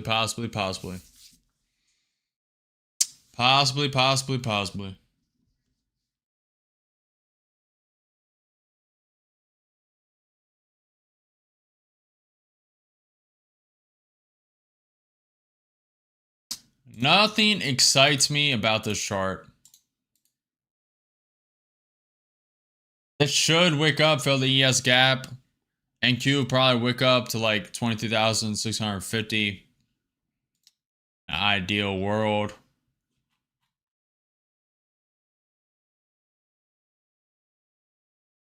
Nvidia is up 2%. Tesla's up 1.8%. Google's up 2%.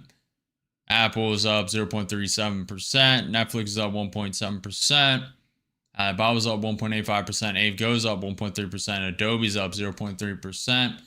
Netflix is up 1.7%.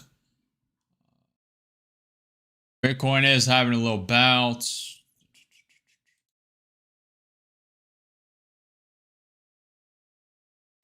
Derpy, found your channel recently, love it. You scalp like me, so I definitely love the content. Keep it up. 728 profit today, trading singles. Good job, Derpy. I just decided the volatility wasn't good enough for me. Attempted one trade, decided to cut a loss. There was 3 opportunities in the morning, to be fair, in the first half hour.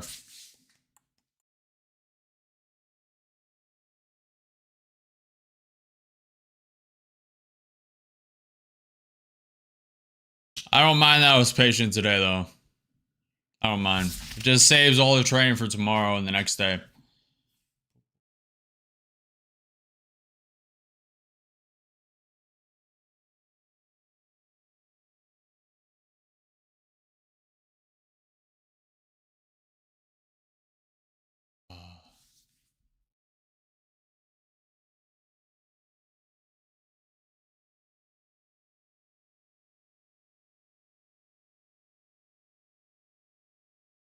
What's the news on the docket tomorrow? 8:30 a.m. U.S. durable goods.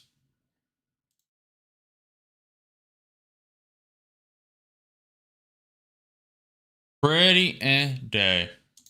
Pretty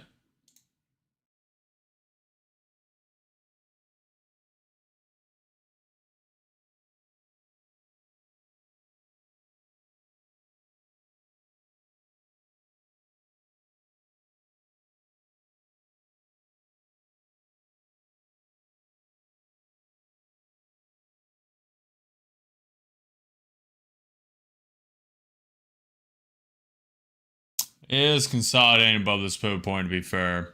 Played orb retest, scalped one pullback, played bounce rest of them. 15 trades total, gonna build bankroll up and size up so I can take less trades. It's not a bad idea. Good stuff, Derby. There was definitely a lot of opportunities, especially if you play with trend. If you play with trend today, you should have been fine. This is way too consolidated for me. It is above this key pivot point, 23,588. I'm assuming sometime today we're going to wake up to this pivot point, 23,652. Very key pivot point. Maybe wick a little above it. Liquidity sweep a little above it. Then start a downtrend, probably to the NQ 30-minute VWAP. Possibly to this trend line, 23,600. Also could just keep plowing through. NQ 30-minute VWAP at 22,537.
Started 4 years ago with low float gappers, went to options, then crypto. Think I finally found my home with futures. Yeah, we pretty much, we had a similar trajectory. Very similar. What's your story? Half a decade ago, I started trading 2020, 2021 during the AMC GME conversion event. I full ported my entire savings account into AMC options. 100%ed it. Took out the initial investment, traded the profit for the next year, losing it all. Went into crypto a couple years ago, got out of that pretty much fully. We trade every now and again on stream, but and now we're on NQ futures, the NQ future indices, the Nasdaq. Pretty much it. Very similar. I did mess around with some low float, some low float stocks.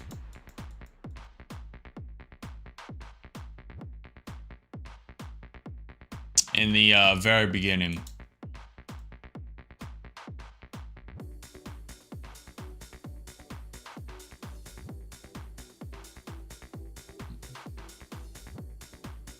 Appreciate it, Derby.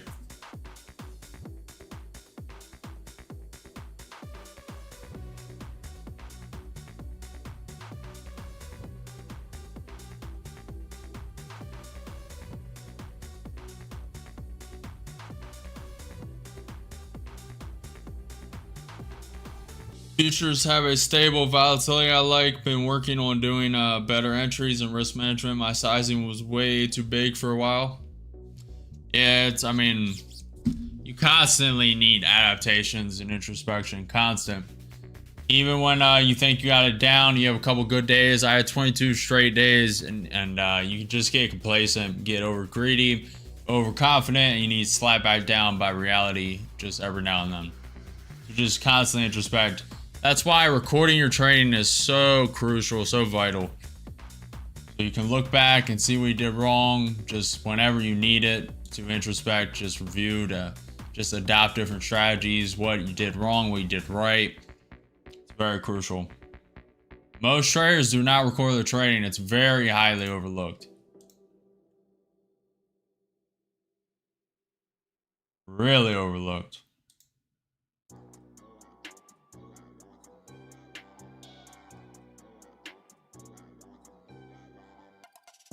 Do you record just some sort of screen cap application? OBS.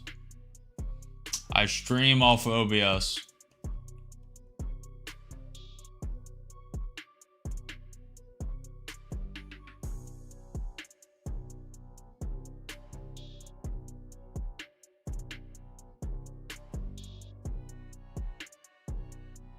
I would rather do that than journal. Journaling seems useless for how I trade. In the beginning, journaling's good, but once you have a certain number of years experience, you really shouldn't need it too much. Now, it's always good to keep track of what you do though. Your win rate, profit loss, you need to keep track of that.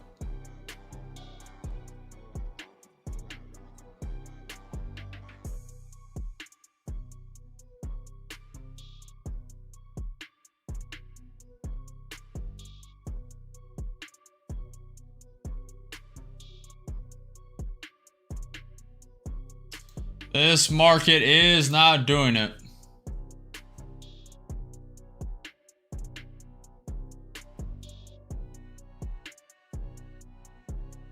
This is honestly really bad.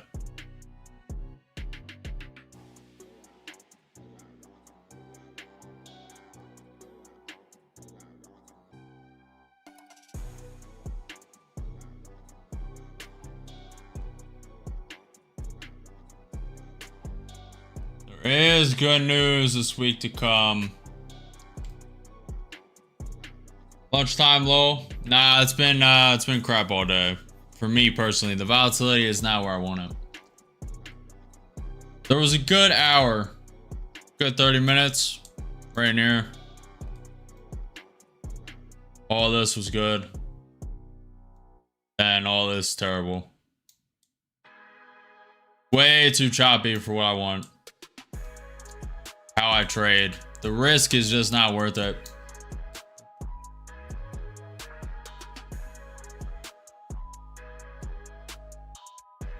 Now, if I was swing trade, it would be fine. But I'm more of a scalper when it comes to NQ futures.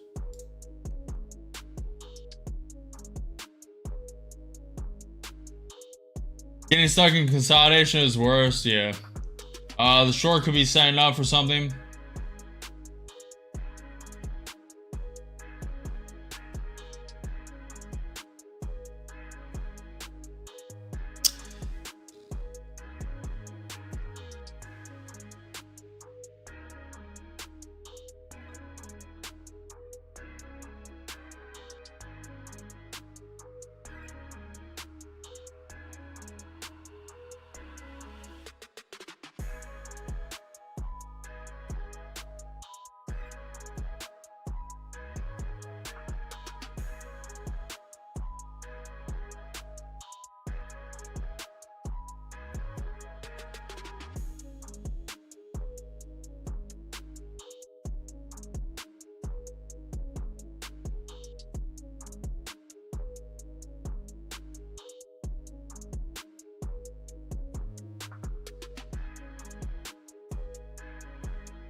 It is respecting this pivot point, 23,588.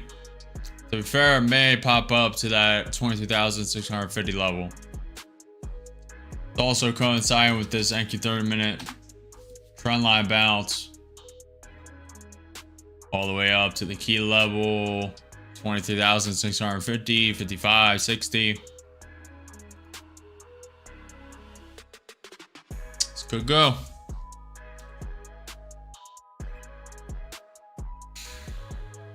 NQ gap has been filled. NQ has flushed the Asia highs. ES has done neither. So it makes sense for this to continue up. Nvidia is climbing up. Meta, Microsoft flipping green. Bull flagging.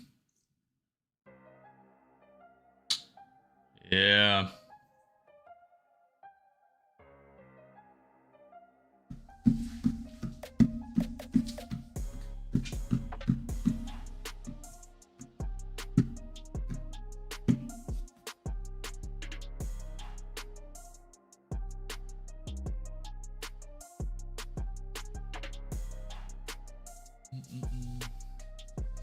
I took one and decided to cut it.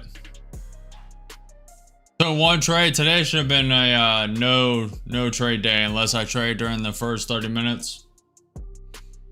Rest of this, unless I was swing trading this grind up. But I don't like trading grind ups. I don't like trading consolidation.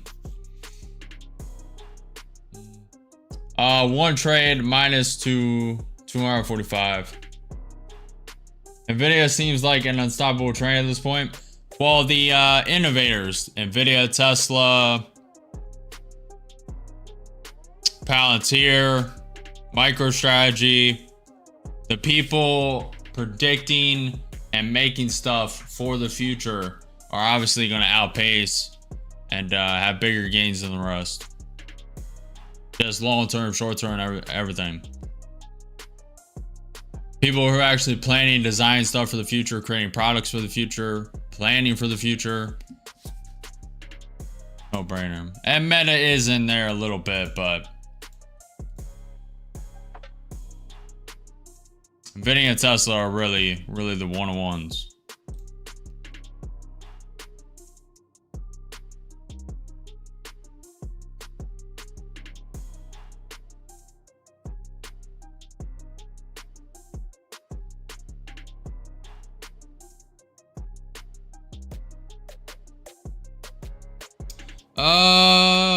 Wednesday, Nvidia quarter 2 2026 earnings. I'm expecting them to beat again. So that'll probably be a bullish Thursday.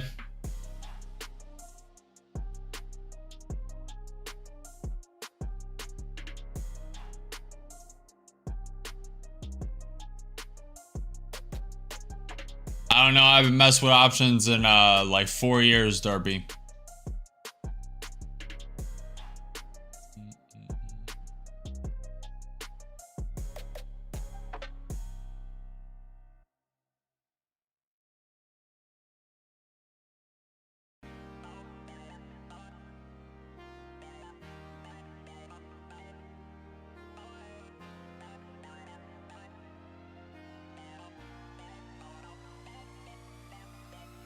But not bad, not bad, not bad, not bad at all. It's kind of a double bottom right here if it can bounce. Oh, thank you.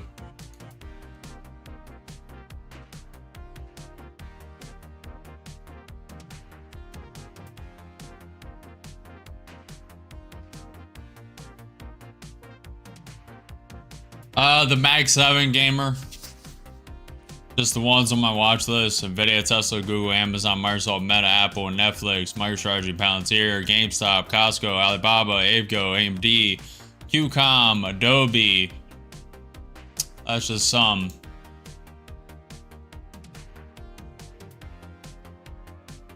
Some to keep track of.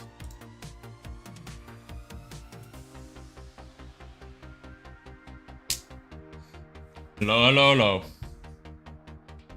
Mr. Moo, appreciate you. I haven't even asked for people to subscribe. Appreciate all of you. We hit 7,200 without me even asking for subscribers today. promoting it. It's been a very low energy, low volatility day. Not really from me. To be fair, my energy is low, but the market has just not provided any opportunity I really wanted to take. It's just one of those days.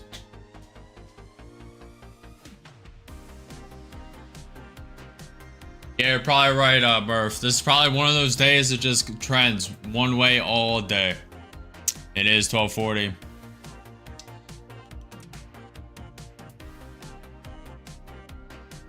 Have you dropped your course yet? No, the simulator is going to be the next thing that I drop. We dropped the merch. Good afternoon, Jerome, Powell, and no missed opportunities. There are no missed opportunities. Only the next one, my saying.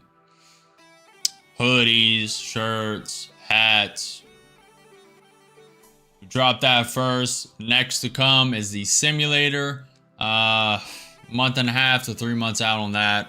That's estimated, tentative, meaning it can change, move up and down as needed. And then after that, mentorship. And who knows? I have a lot of other things planned, all in time. I also have some interesting stream ideas. Not just trading.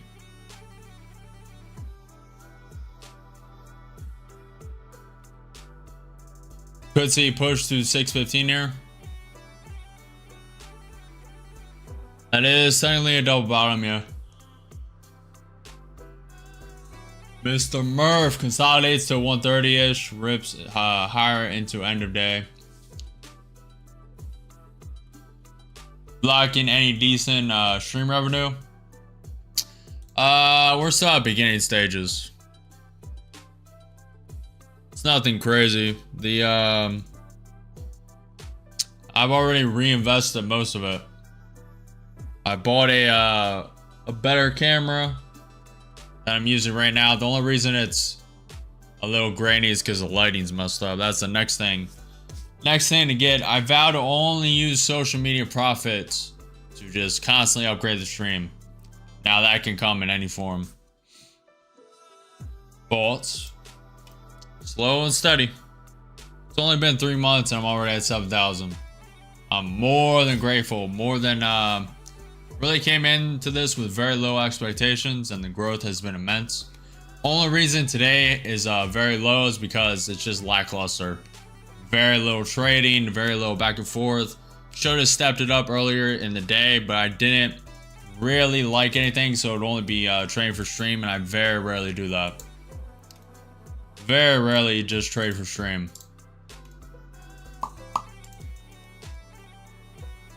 Definitely last time I was talking to you, that's what you were talking about, mentorship, course, and stuff like that.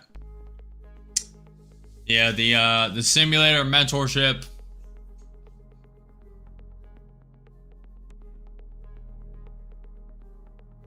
There's a lot to come. A lot. We're not even posting videos yet. That's where most of the growth is going to be.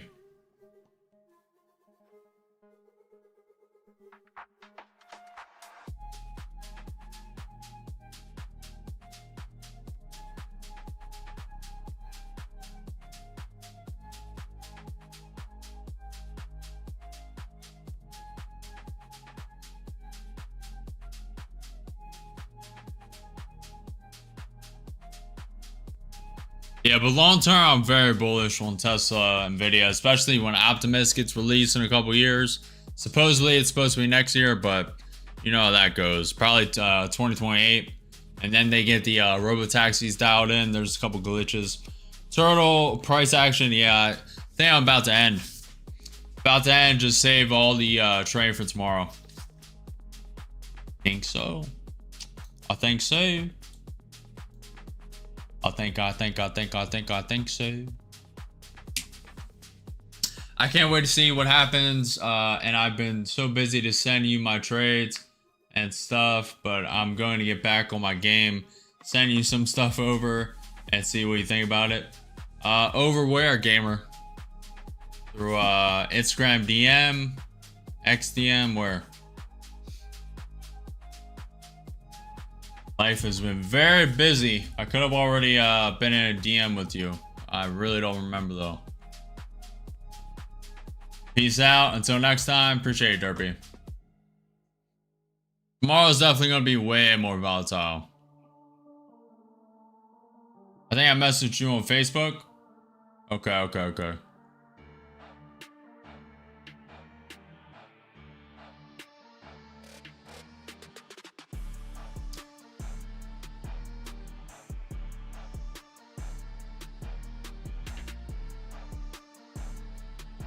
I'm just going to save this news for tomorrow. Trump is participating currently in our bilateral meeting with the president of the Republic of Korea. He's doing that as we speak. We do have news on the docket tomorrow, 8:30 a.m. EST, U.S. durable goods, Fed Barkin speaking, U.S. core durable goods. Then we also have U.S. Reebok year over year at 8:55 a.m. 9 a.m. 30 minutes before market open, U.S. Case-Shiller 20-year, U.S. House Price Index year over year and month over month. Then 10 a.m. EST, red news, USCB consumer confidence, BOE man speaking, and then Richmond Fed Comp Index. Very important news at 10 a.m. Should offer very good volatility. Also at 1 p.m. US 2-year note. So we should have volatility through and through to like 10:30, 11:30 tomorrow. Should be pretty good trading, at least for the initial. Then we'll get back into this news. There's a lot to go over. Also, what we're doing today, right now, Trump is participating in a bilateral meeting with the president of the Republic of Korea. Then on Wednesday, we do have NVIDIA Q2 earnings after market close, NBA mortgage applications, EIA crude oil inventories, and then a pretty stacked Thursday and Friday with tons and tons of news to come, tons of volatility and opportunities to come. Today offered no opportunities for me. Could take this trade long and hold it, but I'd be holding it for a couple hours. I'd just rather wait till tomorrow. I'm more of a scalper when it comes to NQ futures. If I was swing trading, I'd probably send one with the stop right below the NQ 30-minute VWAP, and then just take 40 points, 30 points here. Take it at 22,654.